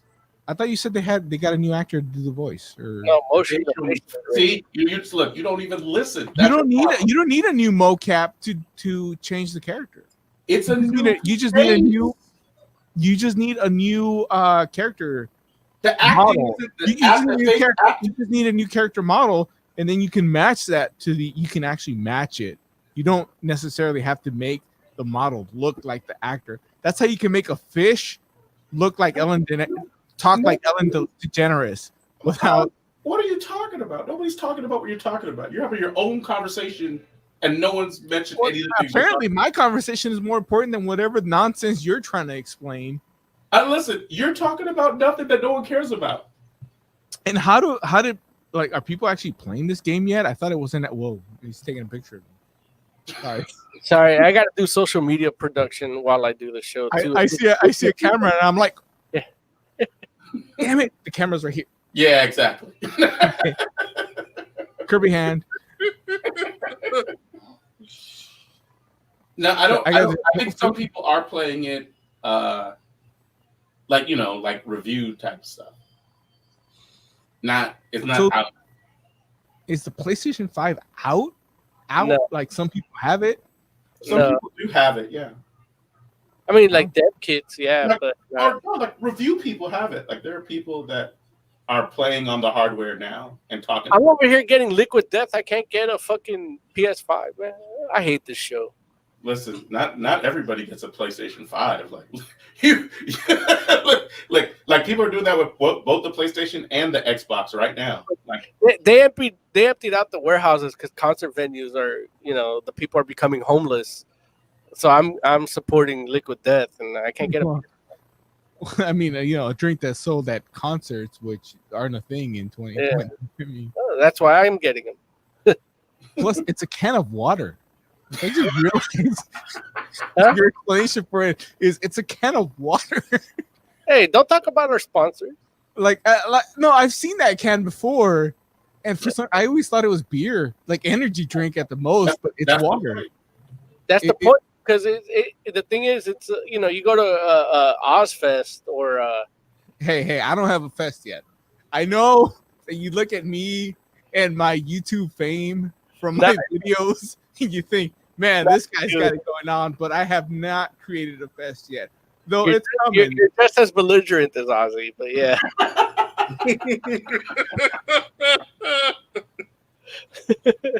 What's but my sponsor?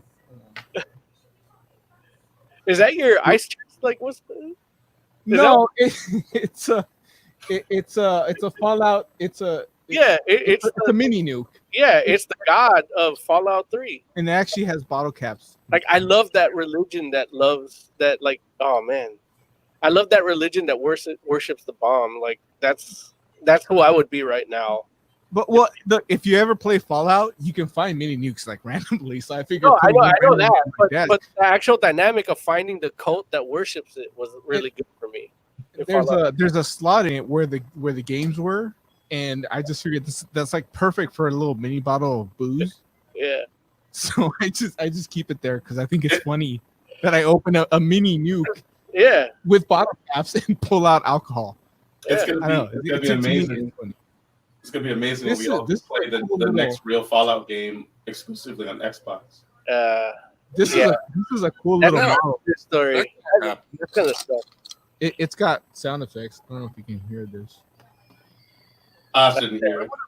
They wouldn't make it exclusive, would they? Yeah, they will. They would. Yeah, But I don't want to buy it on Xbox. I know. I don't think you'll be able to buy it on PC. You can do that. Wait, are you guys talking about the think I could next either. Fallout stuff? Yeah, Because Xbox bought Bethesda. yeah, that's the story we're getting into. Like they own like all us. that shit. Yeah, we know, Oz. We were just Like, I was busy admiring my bomb. you know what, Oz? If we were all having an orgy, Oz would be the dude that came all over the chick's face before we got to. it's like what are we? Where's Oz? He's not doing this show. What show is Oz doing? It's like, oh, I'm out here doing a better show. That's the Oh. problem. I'm here. I'm clearing bottle caps out of this fucking thing. This is a bad idea. Why did I put so many fucking bottle caps? Like, look, now I got bottle caps on the floor. What is Oz doing? I blame Joe because if he would have read Pistuvi, we didn't have to make content. And now Joe's gone. And that's the tease for next week's review of Pistuvi. So if you get a chance to buy it, Mo Deal, issue 1, 54 pages, Comixology, $1.99. Can't beat that. And it's if you're in quarantine, you can't leave the house, which I know most of the country can. Florida can now like have orgies at bars.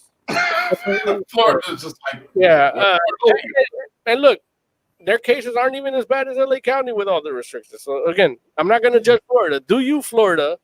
Just stay the 6 feet fuck away from me. there it is. But yeah, like Pistuvi's going to be a good read. Yeah, I forgot what I was going to. Oh, back to Spider-Man, Larry. Again, that Spider-Man shit. Like, I'm gonna have to buy it again to be a bunch of samey shit, and I can't even like if You don't I have to buy it again. It comes with the Miles Morales game. Yeah, but that's buying it again because you have to pay more for the version that comes with it. Yeah, But you're buying a second game. but it's still not like the base copy of Miles Morales. I mean, don't get me wrong. you can get the Miles Morales game without the original Spider-Man game in it for cheap. No, I do understand that, but But I you guess are And the thing rebuying is- it. And here's the thing: I'd buy it again. I don't mind buying it again. I've bought like I was playing Final Fantasy VIII last night on the Switch. I bought it again. I don't mind buying games again. I want my save game to carry over. got you. Yeah, And that I can understand. like And don't get me wrong, I definitely can see why people are like, well, why doesn't my game that I already bought upgrade for free? But and that I do understand. But I will say at the same time, there are production costs that come into play. I'm willing to buy it again. Like that's the thing. I'll spend $120 on it if my save is over. You could. Oh, got you. Yeah, like I'm not saying like, oh, the backwards compatibility. I'm not even worried about backwards compatibility. Yeah. I want my save game. Yeah, that's not. I can still play Fable 1 on Xbox One. Like Yeah. that's 10-year-old technology, Yeah. you know? I agree. See, I don't know if I want to play that game again. What, Fable 1? No, Spider-Man. Because like you said last week, Yeah. it is kind of repetitive. At Right, some right, point. right. I get And it. I completed all that. I don't know if I want to do it again. Well, here's the thing. For me, I haven't completed it yet. So I'll buy it again if my save game works because I'm still in it. Like, I like the story of... I like the Doc Ock Spider-Man thing. Like, I like the dynamic. Just finish it on your PlayStation 4. I mean, yeah, that's what I'm going to do. But guess what? That's less money. I would have been more inclined if that was that'd be a selling point for me. Like, I want to get a PS5 and an Xbox Series X. Like, I'm down to get both. Like, they don't even have to fight for my money because I'll give them both. Yeah. Like, I've been saving up for it, you know? Mm-hmm. Like, I told myself if I can make enough to buy 5 of them, I'll buy each one of them, you know? So I'll hold all. I'll have enough in the bank to buy 5 of them, but I'll only buy 1 of each. You know, that's my method for 2020, and I have that now, and can't pre-order it either or, and so it's like they don't want my money clearly, and then PS5 clearly don't want my money. Yeah, so I'm more inclined for a Series X because at least I can play Fallout when it comes out. Like I'll play here's the thing. I like Fallout so much. I played Brotherhood of Steel. I remember when I came to Arena with Brotherhood of Steel in my hand, Larry's like, "You really got that game?" And I'm like, "Yeah." Like I like the Brotherhood, like that aspect of Fallout. The Brotherhood of Steel cult. I like the cults in Fallout. I love the people that worship that. Like I love that. Like that when that world gets destroyed, like the fake religions they come up with, because I kind of feel that's kind of how we got here. After the flood, people made a bunch of religions. But I think one of those religions is actually called Children of the Atom too. Like the ones that worship radiation or whatever. I think that's called Children of the Atom. Yeah, but the Brotherhood of Steel game, like it wasn't that great. Like especially once Fallout 3 came out, it's like like Brotherhood of Steel is not a good game. but I still beat up those rats. But here's the thing is, like, I'm down to do it. I'll play every Fallout game. I'll buy it and play it for 20 minutes. You'll get my money for 20 minutes. I'm good for 20 minutes is all I need. If I enjoy a good 20 minutes, I feel like I get my money's worth. So There. let me pre-order the Series X, motherfucker. So I would be surprised if Fallout and Elder Scrolls became Xbox exclusives, just because there's so much money to be made to just put it out for both systems. For every system, really. I don't look. No, I don't see it on the Switch. I'm just saying, like, why? I mean, I have why- Skyrim on Switch and Xbox One.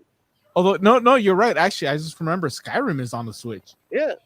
How come nobody feels this way about Sony exclusives? Like, you don't feel like Spider-Man would have sold well on Xbox? Well, no, it's not that, Lawrence. It's that the thing is, Bethesda was already putting out these games on both systems, and Microsoft buying it, people think that it's going to become exclusive, but I don't think it will. Like, just because Microsoft owns it, I don't think it's going to become exclusive. So that's what makes it. I a know store. we're going to get Prey exclusive.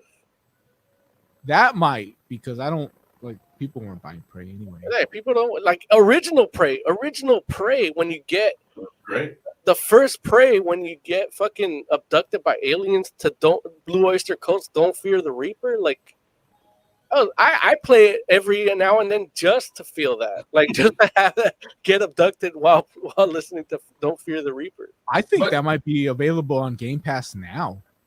Look, it was a game with gold 2 years ago, and that's when I got it again. You don't think though that they'll try to drive people to their system by doing that? I mean, don't get me wrong. No. I mean, I'm not saying that you know, I feel like if I'll say it like this: if Sony will allow cross-play, I could totally see Microsoft saying, like, okay, well, we'll make this not exclusive. And I'm not talking about for those games in particular. I'm just talking about in general. Well, But, you know. okay, but here's My the mom's thing. calling me. Hello, Mom. Should I tell her to call StreamYard? Yes, tell Put her it in here. tell her to click the So- link. So here, okay, so here's the thing, because, and I'm talking specifically Elder Scrolls and Fallout. Mhm. The fact that we have Please Elder don't Scrolls do that. Online. In Spanish? Wait, What did he say? How do you spell StreamYard in Spanish?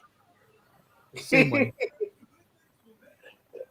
L, you put EL and then space and then Oh, StreamYard. No, and an E before StreamYard. S StreamYard. So, as far as Bethesda's IPs, Fallout and Elder Scrolls are going to be cross-platform because it's like Kirby Hands. Kirby Hands. Because we have Elder Scrolls Online and we have Fallout 76, which are already on both systems, and MMOs they're just money makers at this point. So those IPs, I think they'll do cross platforms, like newer stuff, like a new Prey game or any other IPs that I think like Starfield is supposed to come out. Like they're working on that now. Those might be exclusive. But even then, I think it's going to be a timed exclusive. They're going to be exclusive for 6 months at the most before you can get them on the other system.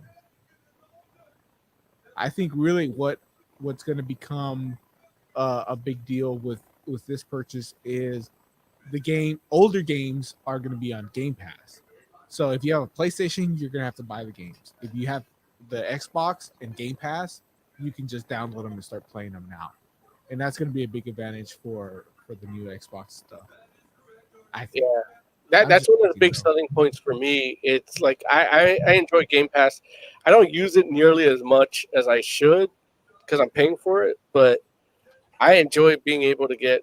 I mean, even at the limitation of just like 100 and something games, and they leave and stuff. But it's like everything in streaming service leaves. Like that's part of the dynamic, and then it'll come back. And then I actually really care that it left. I'll just buy the physical one on eBay for like $14. Yeah, Mhm. like I'm actually gonna drop Game Pass and just do gold. See, 'Cause I'm- quick. Like you, I'm not using it to its full yeah. thing. Like I'll download and play for like a little bit, like maybe an hour to get a feel for it, and then just not come back to it. Yeah. It's like I had so many games on my hard disk that I just didn't play or was just waiting to play. Like for me, I think I would just rather just buy the games I want to play, and I'll buy them, and then I'll save like $5 a month. Like for me, it's like I buy a game that's $60, and I'll play it for an hour or two, and then I won't have time to play it. It's like, well, with Game Pass, I can get 5 games, play 20 minutes of each, and I feel I got my money's worth. You know, so that's how I do it. I make sure to play like 20 minutes or 45 minutes of Game Pass a month. I feel like I got my money's worth. Yeah. A quick, I guess it's a Mo deal, although it's not Mo doing it, it's me doing it. So I guess it's an O deal. But I don't have the Mo deal money. I don't think we could play it without a copyright strike, to be You honest. can play it because we're not creating. So we're not creating music listening experience with it. So it's a clip. Like it's technically under our press and a fair use thing. We're using it as for review purposes or things like that. The theme song was different. The theme song was actually they monetized on it, so any money we make, they get. So when we did monetize back in the day, they were getting our 3 cents, which is fine. I'm down with that, but don't block our videos either. Okay, you know? so copyright. I'll let you look into the copyright legality of all this, but a deal that this is what I did personally is if you buy up to 3 years of Xbox Gold, first of all, so that however you get it. On eBay, I actually got it for like $40 a year, which I think the regular price is $60 now. So you get 3 years, and then you go into your Xbox, and for $1, you upgrade that Xbox Gold to Ultimate Game Pass for 3 years. As far as I know, it only works up to 3 years, but now you got 3 years of Ultimate Game Pass, which is like $15 a month. Yeah. On top of the Xbox Gold. That's something that I just did that, so it still works. Go out, try it. I mean, you still get, if you get a message saying upgrade for $1, make sure you get your Xbox Gold up to 3 years and then before you upgrade. And Xbox Ultimate Game Pass is amazing, especially at $1. Yeah, and if you have a PC that can do actually play games, like it's worth it too, because there's a whole other set of games you can get to on play. PC. Yeah. Ultimate Game Pass will get EA Play access as well starting next month. Yeah. And by the way, they're selling this Xbox Series X with Ultimate Game Pass on a payment plan, and you are not saving any money with that. I don't know why. Like they make it seem like this is the deal. But no, you're paying full price for the Xbox and full price for the Game Pass. Yeah, because you do the math and like it comes out to like $800 or something. I'm just happy they're not charging you more, because when you tell me payment plan, like I know from doing a payment plan with Carlos in the neighborhood, that's 20% above the actual VIG. Right. Yeah. So we should do the Heavy Metal Minute. Yeah, I'll do Heavy Metal Minute. It's 9 minutes and 22 seconds. We're not gonna play 9 minutes, are we? No, I'm just gonna play like the first few minutes of it. If you actually want to listen to the rest of it, you have to go to Fraction of Forever on YouTube, because it's actually, I'm just playing an episode of Fraction of Forever, and you're gonna get a snippet of it. And I'm gonna go take a piss, get another Liquid Death, and I'll see you in a little bit. Yeah, that's another benefit of Fantastic Studios 3.0 is now I have a bathroom that I can go to instead of like peeing out in nature.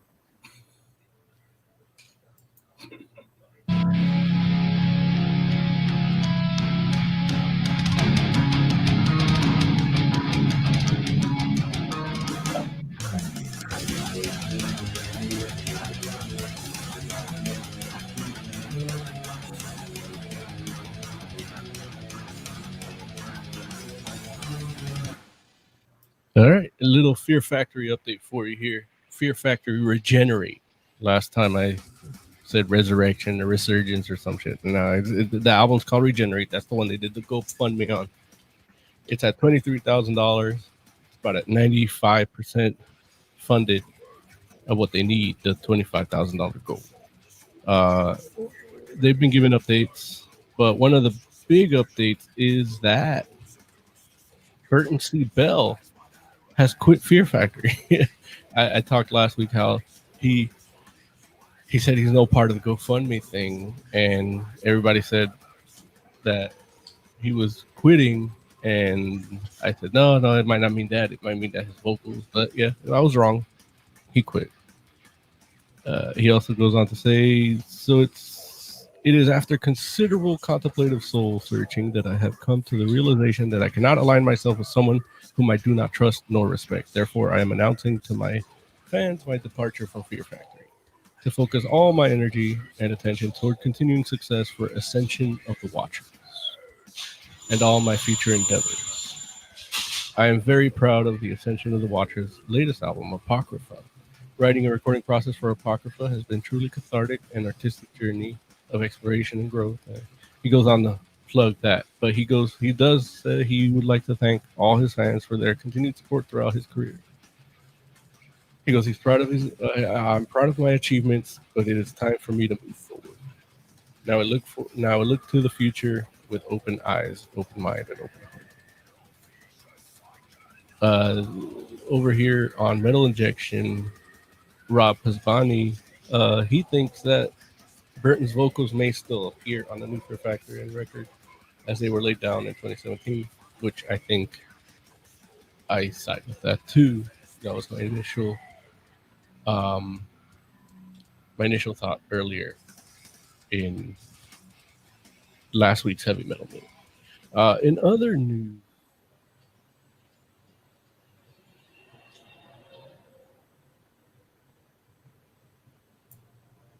All right, I'm Moses Magnum. That was a Heavy Metal Minute. Again, if you want to hear the rest of it, fractionofforever.com. The link's not active yet, but if you're listening to it after the fact, it will be.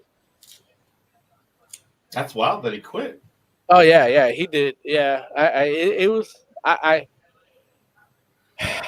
it sucked. So the drama with Fear Factory is for the dude that actually controls it now was gone for a few albums, and they got other people, like the dude that was the bass player was the guitarist, and the singer was all through it, but it wasn't the same. I think that singer and that guitarist vibe together really well, and my hope that those two were in it was good. I don't regret giving money to the GoFundMe, but having the stuff he did for it already just not be in it, it pisses me off to the point where I'm like, you know what? I want to hear that album too. I want the Burton C. Bell cut. Like we'll see. It's so. Oh, go ahead. No, go ahead. I was gonna say it's just so weird that like that's a thing, and it is like, I mean, obviously it all stems from fans being able to communicate back and forth with people or whatever, but it's just so interesting just because I remember what it was like, because I'm old enough to just be like, hey man, creatives just made stuff and you either liked it or you didn't like it, but that was it. That's all you got. And it's just like, if you're lucky, you buy a DVD, you get some extras. But now cats are out here campaigning for actual versions of things that they want. Like, okay, I know you want to make this, but I want the version of it like that. Well, and shoot, they changed Sonic's whole design for the better, but it was still like just like that would have been unheard of like not that long ago. And the weird thing about Sonic too, I don't want to get into that, but that design was not good, but I think the movie would have still been as good if that design was there or not. You're probably right, but it would have been the thing that we were like, man, that movie would have been good if it would have been really distracting. Yeah. And that would have been the part of it that would have been like, why would they do that? We would all been confused. It's like, they took the time to make this decent story, and everybody did their thing, and nobody was like, "Hey, why don't you change Sonic? Because it's ugly." And sure enough, it's like they changed Sonic because it was ugly, and it made the best version of that movie. So I don't know. So I hope you get the cut you want, Moses. Now, really quick, where can we find Fraction of Forever? Is that on this channel specifically? I know we keep saying like links up here, but like 20% chance there'll be a link up there. Yeah. At one point. You know, it's one of those things. It is a channel that is affiliated with Fantastic Forum. It's a brand channel, and just put Fraction of Forever on YouTube. It'll be the first thing that comes up. Okay, so it is on YouTube. Yeah, it's on YouTube for now. And if you're mildly entertained by our nonsense, then go ahead and click subscribe, whatever. We have other videos. I got stuff where like I'm opening shit and unboxing stuff. It's amazing stuff. There's a good Elder Scrolls loot box. Like this channel is gonna be so much stuff. Yeah, like, just subscribe and you're gonna be amazed every. Like you thought you got tired of us at 3 hours.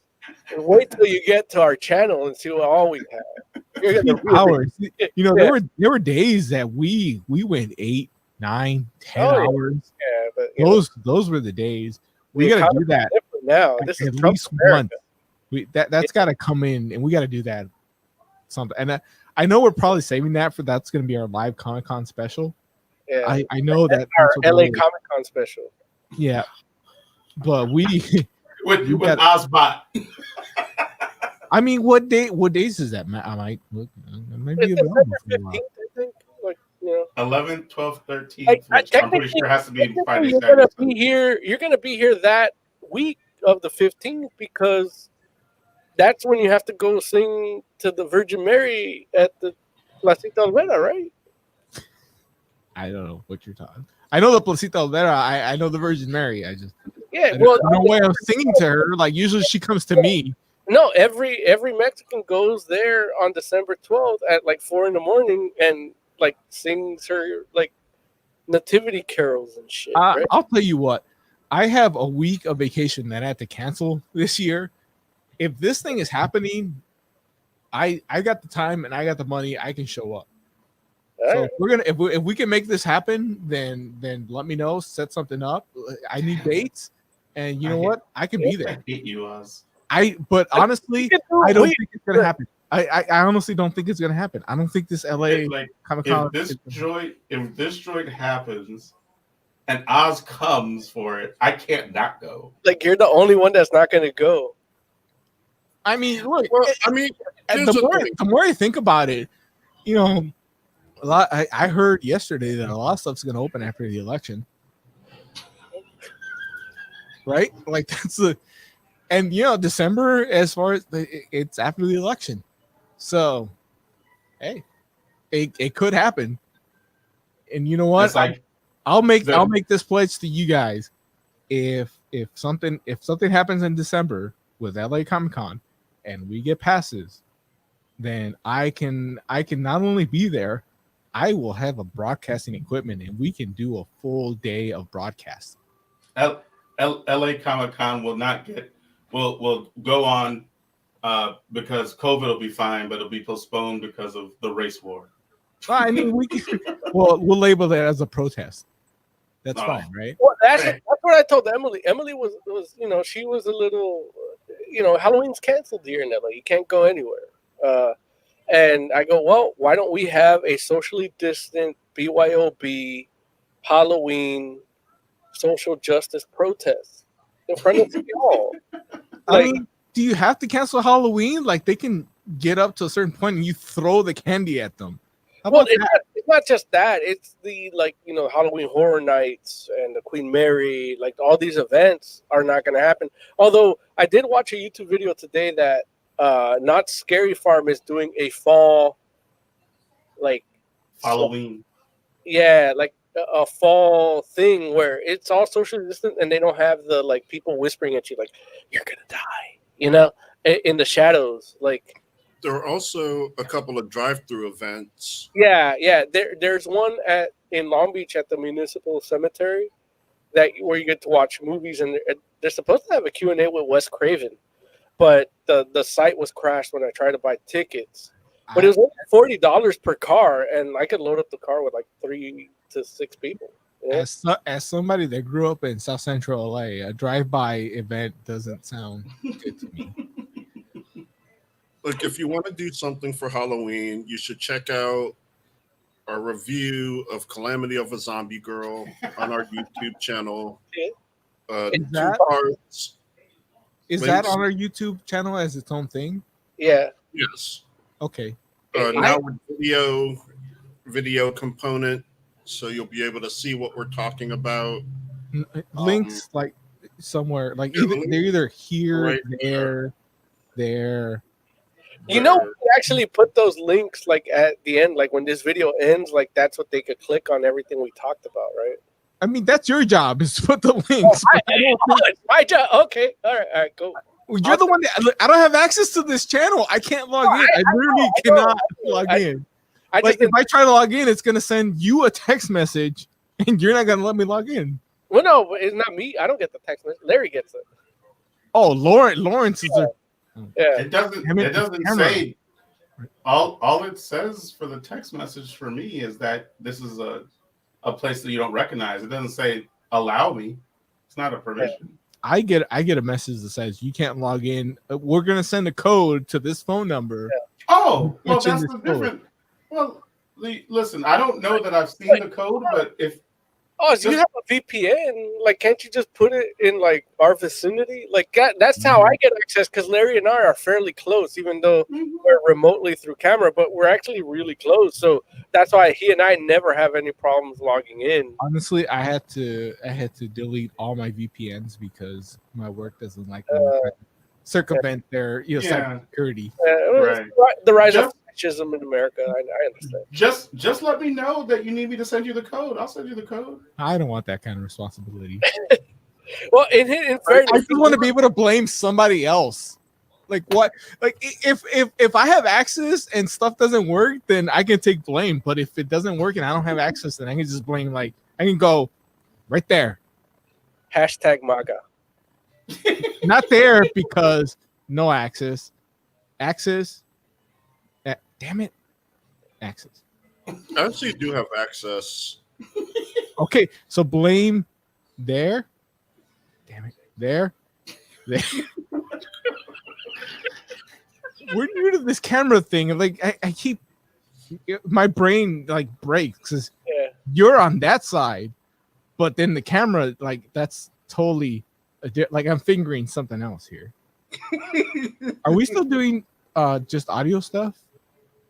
Yeah, but it's not as consistent as I would like it to be, but it will be today. Like I'm gonna get on it. I wonder who's in charge of that.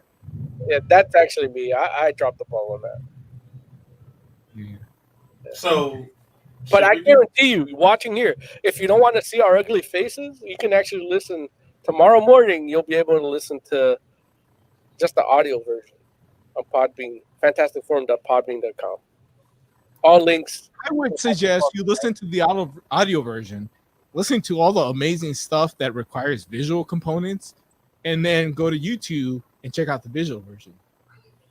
There's actually a lot of people that prefer, like we've actually been doing better in our audio thing than our video thing, really. Like by stripping the audio and putting it on there, like they're actually, I wouldn't say clamoring, but they're waiting for it. Like our records for, there's a stat where what they listen to when it comes out, and then when they get to it, because there's a backlog, like when they discover us, they go back. Like it's weird. We're like comics in a sense. We're a show about comics. We're in like comics where we actually like do a lot of callbacks and things, so people want to get the backstory. They'll listen to the new one and then go back like 2 years and then build up. And our first week of upload numbers have gone up since we started doing YouTube. Like I don't think you can go far enough to get our X-Man backlog. Like that was like 10 years ago. Oh, No, he re-uploaded. I can tell you, That's what, it's actually 723 episodes ago. like And- you actually you do have to go to our YouTube channel Oh my to God. find that. Because Oh, I that's thought you were talking about the YouTube channel. I'm sorry. and honestly, when Mo sent that to us, I forgot about that completely. And then I saw it and just like memories like just Yeah, punched me in the face. And it was amazing. yeah. People, It's like a time if capsule. you are listening to us on an audio version and you hate YouTube, and I understand, I get it. Dude, That's yeah. fine. If you're only gonna watch one or two YouTube videos because you feel you have to, the X-Man video, X-Man MAN video, Thanks, and man. I'm not exactly sure at this point what the title is. Maybe you guys know. It's titled something bloopers. Yeah. Like, there's But- blooper in the title. If you go to our Comic Con at Home 2020 playlist, it's the first video that comes up. Okay, that is the one to watch. And you know what? If whoever the dude was that is on that video, if you are still alive, I want you to put on that X-Man costume, and I want you to we need to talk to you and get an update. At LA Comic-Con. I need to know I need to know that your movie was made. I need to know a link where I can watch it. And we need you need to have a deal with the mouse at this point. Like New Mutant, I wish I would have seen your movie instead of New Mutants in the theater. That is my desire. And it's not just the half a bottle of whiskey I've had throughout this stream. Half a little bottle of whiskey. Well, there was also some single shots. Oh, okay. A Bird Dog Blackberry Ooh. is delicious. Apparently, Sounds- I gotta buy a full bottle of this stuff. What were we talking Now, about? if Joe read Pistuvi, he could talk about Blackbird Dog whiskey. Like, That's right. Are we doing reviews? I'm doing a review. I have the music ready, and when you guys Well, are ready. Real quick, it's Fantastic Forum at Wizard World 2011 outtake. That's the X-Men thing. Title of the X-Man video.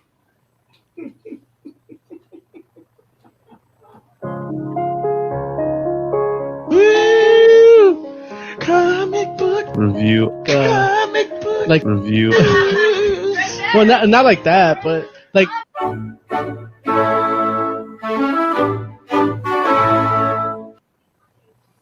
It's good stuff. Moses, Yeah. talk to us about Dave 2. D4AVE2. It's a comic from 2015. I came across it in our press bundle. I never got to review it. I read issue 1 and issue 2, and it's a story about an alternate Earth that's inhabited by robots. And these robots are just as douchey as the people on Earth now, which is weird because it was written in 2015 when we didn't think people were that douchey. But here we are. Like it's kind of a little bit of a forecast of what people are like. Maybe people have always been the same, and I just wasn't mature enough to see it. But yeah, it's spelled D4VE2, and it's Dave 2. And I'm not sure if it's a sequel or something. They do mention a backstory that happens with Dave, the robot. It is a sequel. Okay. Yeah, it is a sequel. And I never read the first one, but I felt comfortable just jumping in here and seeing Dave's life after that. Like the way that they brought in the stuff that happened before in dialogue just felt natural, where it's like, oh, it's not like a movie I had to see beforehand. It's just there, and I want to see him go through this. Now, as a whole thing, it's a little hard to get to when you read it because these are a robot society, and they speak in some of a alphanumeric way, in the way that the lettering is expressed to us, and it gets, because they are robots, I tend to like do the numbers for certain names, like Pete. It's P3T3, and it's like, to me that sounds like a robot name. So, but it's really just Pete. So I had a hard time going back with certain names. But yeah, Dave is going through a divorce. His adopted kid hates him, and he's trying to get back into the dating game after saving the world from an alien threat and becoming the world's savior. So now it's like, now that you guys tell me it's a sequel, I'm like, man, I want to read the first one now. Even though I do have issues with the second one, it is just not as captivating as I thought it would be, because it's really just the aftermath of him saving the world. Like, I want to see him saving the world. That sounds a lot more exciting. But this is it's a weird sequel to that. But you kind of see that it's like after, like when you look at the Dark Knight trilogy, and then you see Bruce Wayne in Paris, having an espresso and a ham sandwich. Like, yeah, where does he go from there? Like that's a good question for me in that movie, and I'm watching something similar to that in Dave 2. Larry, you read it, right? I did. How far did you get into it? I finished it. Oh, okay. So, should I keep reading after issue 2? Yes. You guys read the trade, right? Not just individual issues. Well, our press packet had the individual issues and the trade. I told you guys, if you read one and you feel like reading more, just read the trade.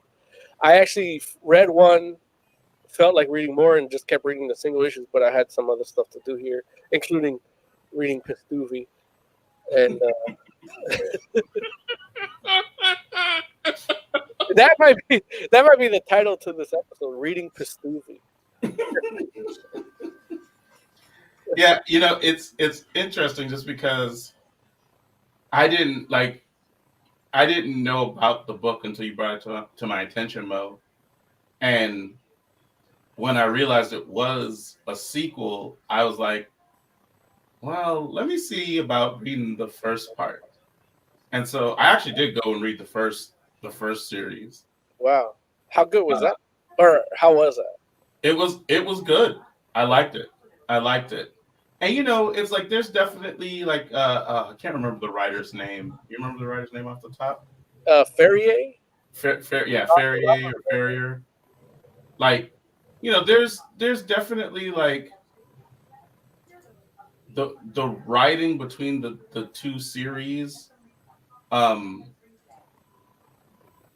There's a little something like there's a little bit more I was kind of hoping to get from the writing.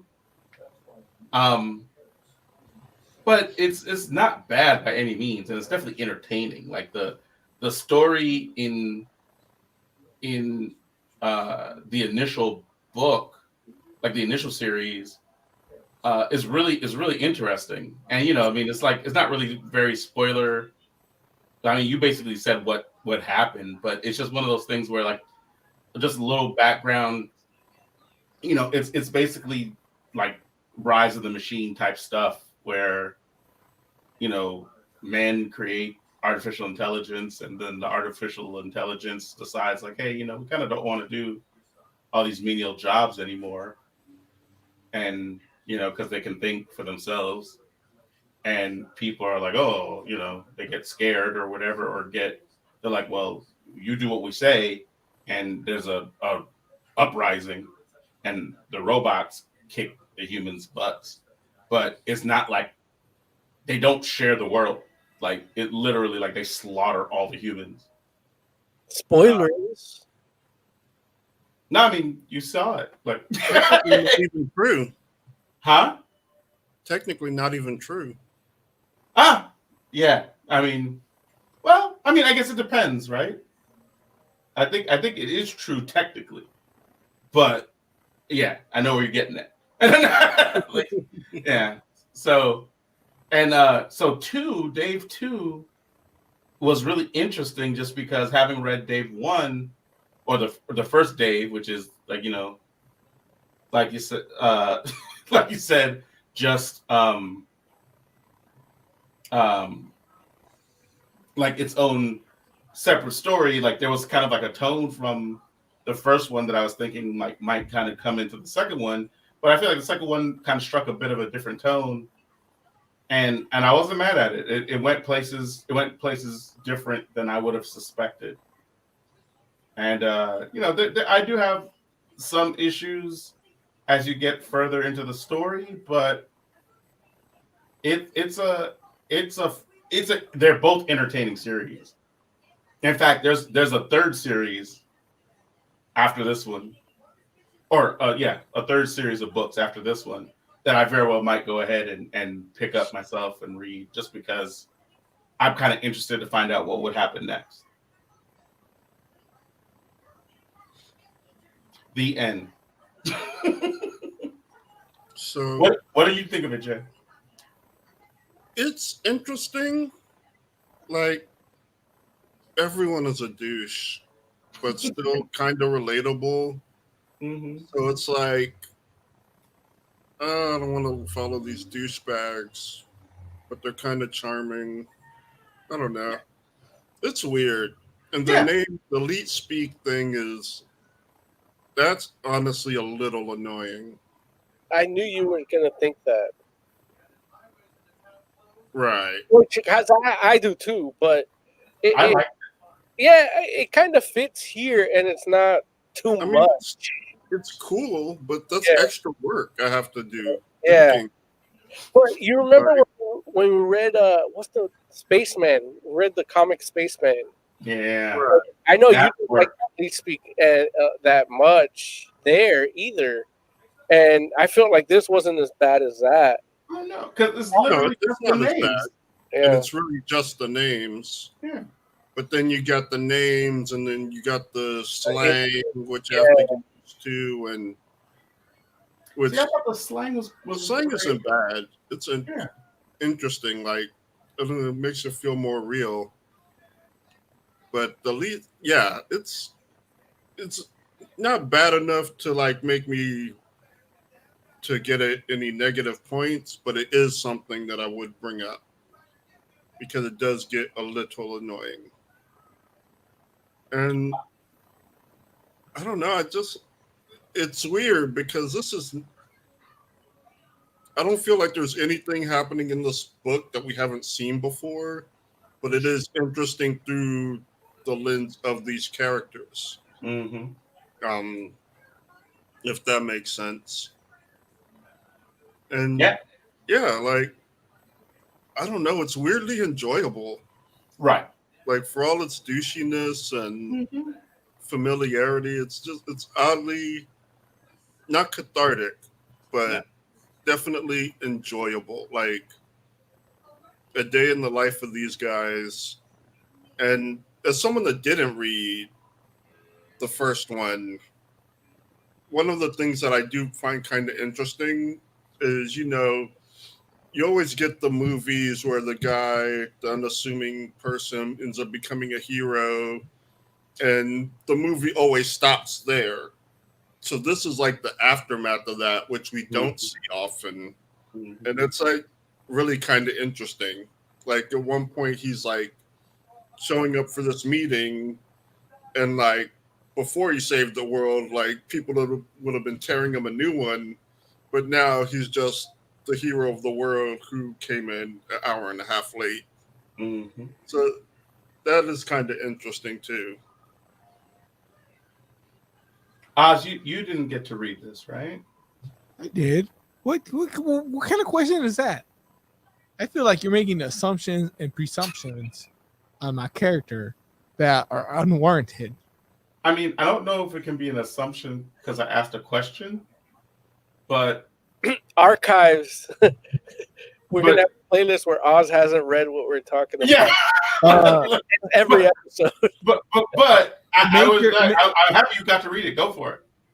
A major clue is if I can be on camera, that means my schedule allowed me to read something.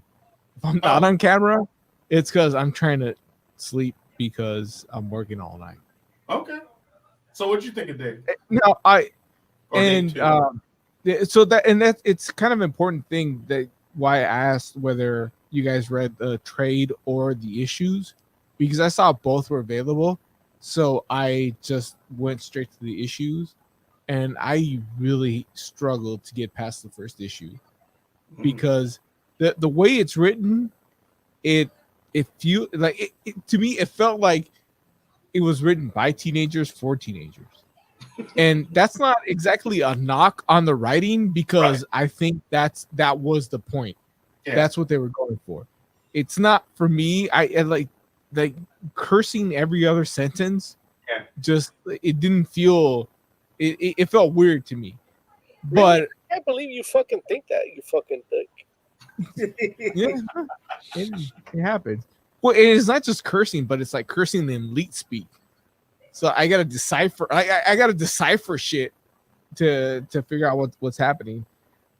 The book made me want to read part 1 and figure out how he became the savior of the world. I do like as you guys said, that this guy, a nobody in book 1, from what I gather, from what I get from this first issue. A nobody in the first story becomes the savior of the world, and to the point that they built a statue to him at the opening of this book.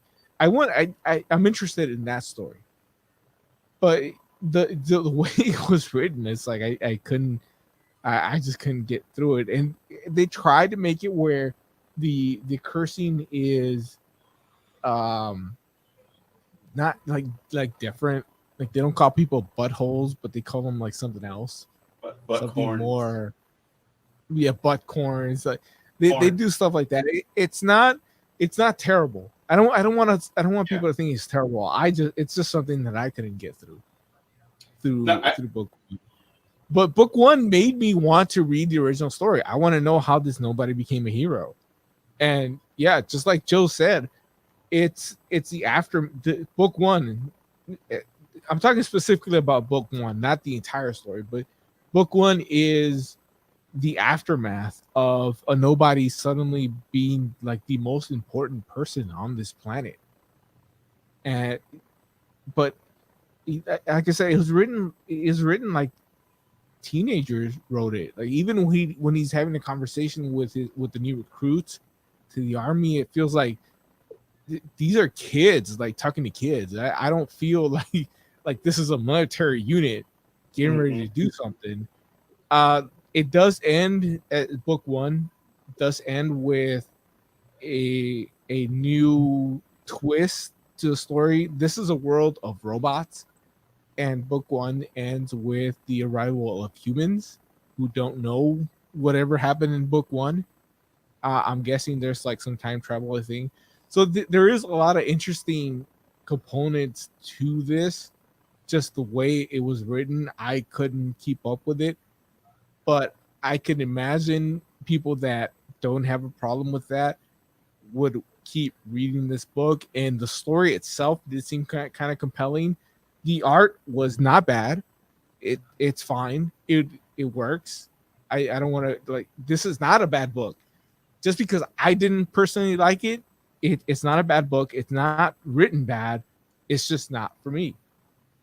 But there was enough in this book that would make me want to find out more. Like I said, book 1 made me want to read the first story.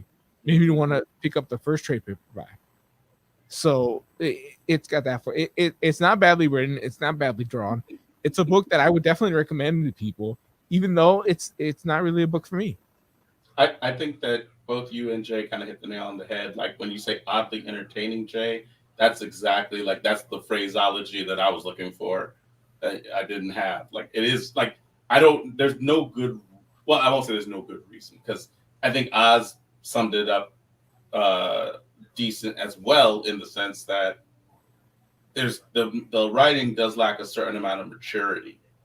And I think that that's another thing that I was looking for in my initial description that I couldn't get to. But yeah, the writing doesn't feel like a mature writer. It feels like a good writer that maybe is writing something for the first time or the second time, I feel like I need to point out that that's by design, though, because that sounds like a criticism, but that is what they were going for. I'm not As far sure as it's by design, though. Well, that's the impression I got. Is that's what they were going for? Is this is a society of immature robots, and so this is how they interact. Again, this is something where maybe I have to read the first series and see what society was like before it got to this point.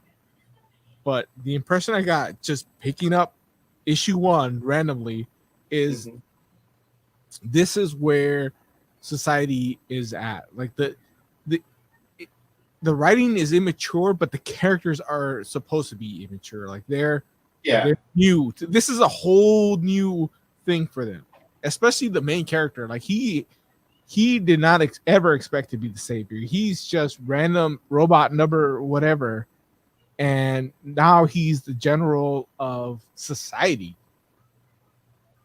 And it's like putting Mo in charge of something. Like Mo will say, "Hey, you motherfuckers, what the fuck are you like?" He does not care, and you put him in charge of the planet.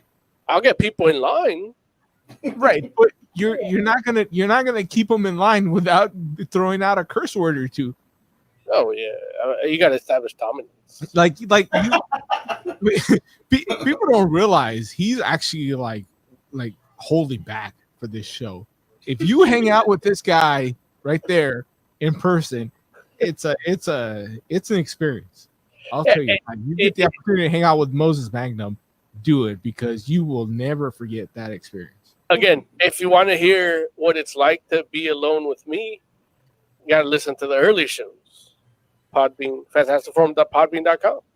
Because it took me a while to realize I'm just 25% of what we are here instead of 80%. Yeah. YouTube is pretty strict on what we can do and say. Yeah, that's true. But I had a Nazi joke earlier and I held back. the first Dave, like, it's not quite a nobody to somebody situation, but it is and it isn't. And definitely I would definitely say you should read it. But I do feel like this almost feels like the kind of book where, and I'm speaking in regards to both the Dave and Dave 2 at this point, where somebody would read it and be like, oh, we should make that into like a TV show or a movie, and it ends up being better than the source material. Because like somebody will bring a slightly different vision to it, but the core of everything is there. And so, like I said, like I can see a little bit of, I mean, the art is good, and I like the character design, and the characters themselves at their core are interesting enough.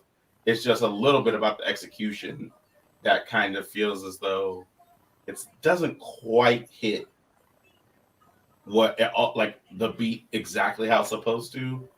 And I think that's the thing. But at the same time, like I read Dave, which was 5 issues. I read Dave 2, which was another 4 issues. And then I think the last one is called Dave 3. I think it's called like Dave-mocracy or something like that. And I'm interested in reading it. So, yeah. So what's everybody or you got anything else you want to say about Dave 2? No, I think I've said enough. Are we giving a number now? Yeah, what would you rate it? Out of 5? Yes, out of 5. You know what? I'm gonna give it a 4. And it's rare for me to give a 4 to a book that I didn't enjoy. But like I said, it's not badly written, it's not badly drawn. It's just it's not for me personally, but it's still a good book that I think people would enjoy. So I'm gonna give it a 4, not a 5, because it's not perfect. There's a lot of problems with it. Like I said, I don't personally enjoy it, So I would feel weird giving a 5 to a book that I don't personally enjoy. Mm-hmm. Some people are gonna enjoy it. It's not a bad book. I don't want people to not buy it because I said it sucks. It only sucks for me. Right. So go check it out. Definitely. So I'm gonna give it a 4. Would you read Democracy? That's part 3. Yeah, I would, but I feel like once I start reading part that's up to 3, them. it's gonna make me want to finish part 2, which Ask makes them me to want to see finish that. part 1. That's money. Like you're down to read part 3. That's good enough. Right. Look, it's not for me, but it's a compelling story. It's an interesting concept. Mm-hmm. There's a lot of things there that I think most people would enjoy. Just because it's not for me, it doesn't mean it's not for a majority of the audience. I'm very, very like weird as to my likes. Oh, we know. Which is probably why I'm on this show, because the stuff I like doesn't necessarily mean you guys will like it. Jay, any final thoughts on Dave 2? Yeah, I didn't finish the whole thing. I got about 2 issues in.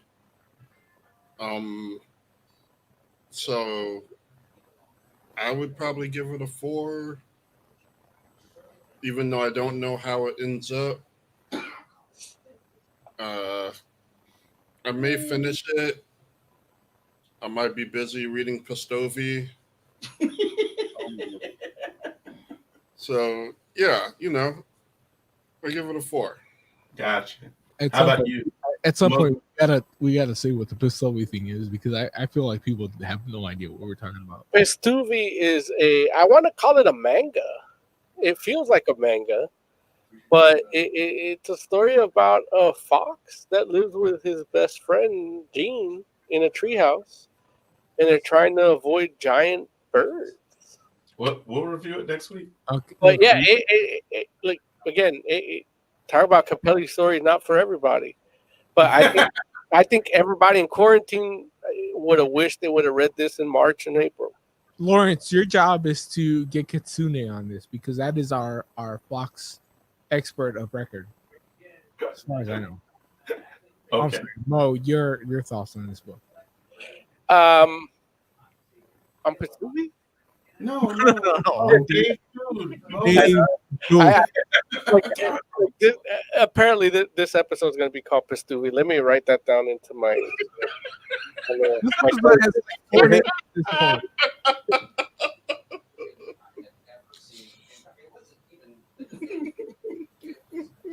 Final thoughts on Dave I just 2. love saying Pistuvi.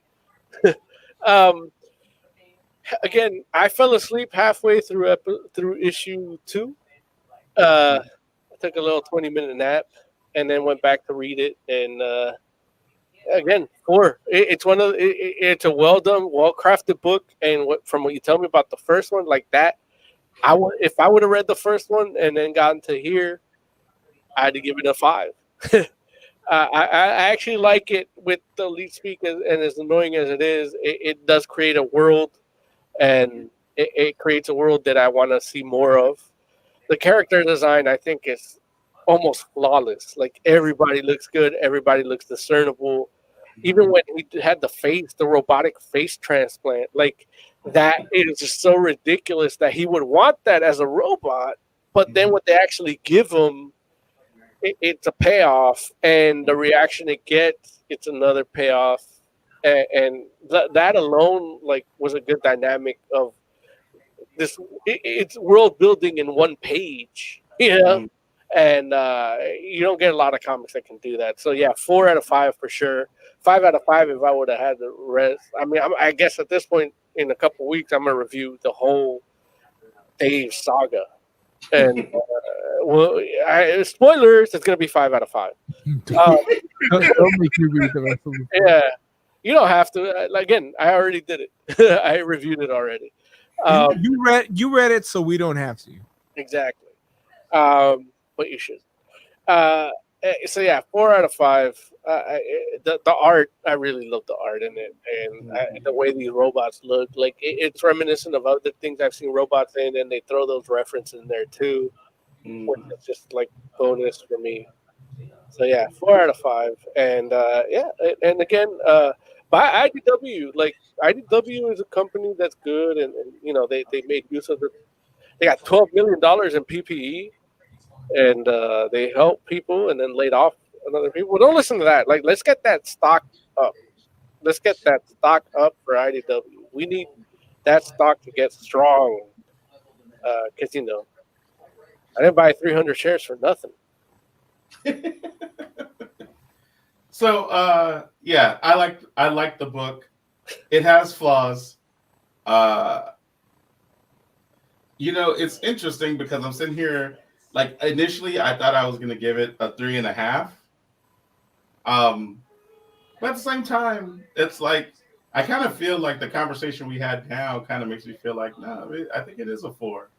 Even though it's like I said, it has flaws, and like I can definitely see, like, not from an art perspective, but from a writing perspective, that there could be a better version of this book.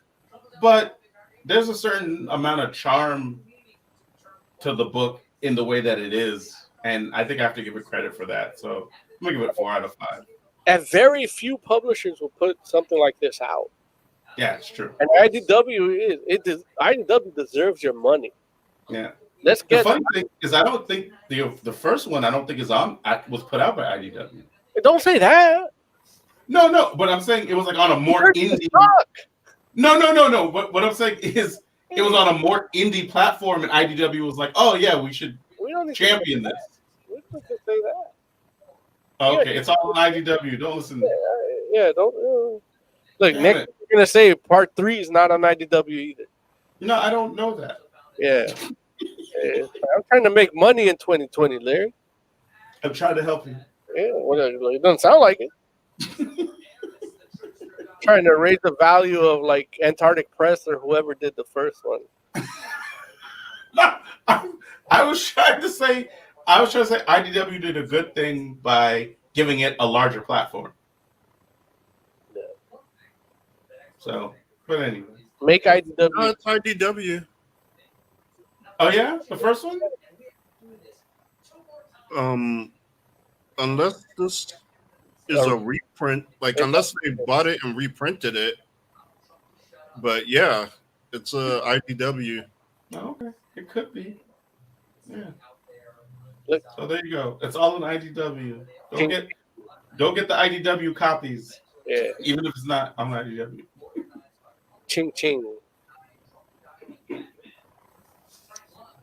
So cool. You hear All that, right? I do. I do. Jay, why don't you give us some final thoughts, buddy? Next week, definitely talking Pistovi. Better be. Moses Magnum, give us some final thoughts. Thank you to Liquid Death. They kept my thirst quenched throughout the show. Mountain Water, Murder Your Thirst with Austrian spring water from the Austrian Alps. And fuck fascism. If you could punch a Nazi in the face, do it. Well, listen, I'm not mad at that, but I am a little bit. It's just funny that you said that after talking about the Austrian Alps. Well, yeah, no, because it's every time that, when I did the first plug, I was like, Austrian Alps, and I was gonna say Sieg Heil, but I didn't want to get demonetized and shit. So, amen. So I had but to it's happened now. Yeah. I don't know. Oh, I was about to say I don't know what happened to Oz, but there he's back. Oz, give us some final thoughts. Oz, can you hear us? Yeah, we're doing final thoughts now. Yeah. Yes, Oz, give us some final thoughts. If you're enjoying the show, don't forget to subscribe. God damn it. There, Kirby hands. Yay. Kirby hands. That's the thing. Ooh. There's buttons somewhere to subscribe. There's not only do you get this amazing show about comic books, but there's gonna be other kinds of videos. I have unboxing videos. There's a Elder Scrolls videos now on. There's the Fallout version coming up soon, and just whatever. Like if you're into any kind of nerd shit, you're gonna get that on this channel. Whether it's from me, that guy, damn it, that guy, or that. I gotta learn this camera stuff. You're gonna get nerd shit on this channel. Subscribe. You'll like what you see. I guess that's all I got. For the entire Fantastic Forum, thank you all so much for hanging out with us. We do appreciate you. We'll be back next week. This is Fantastic Forum. Later.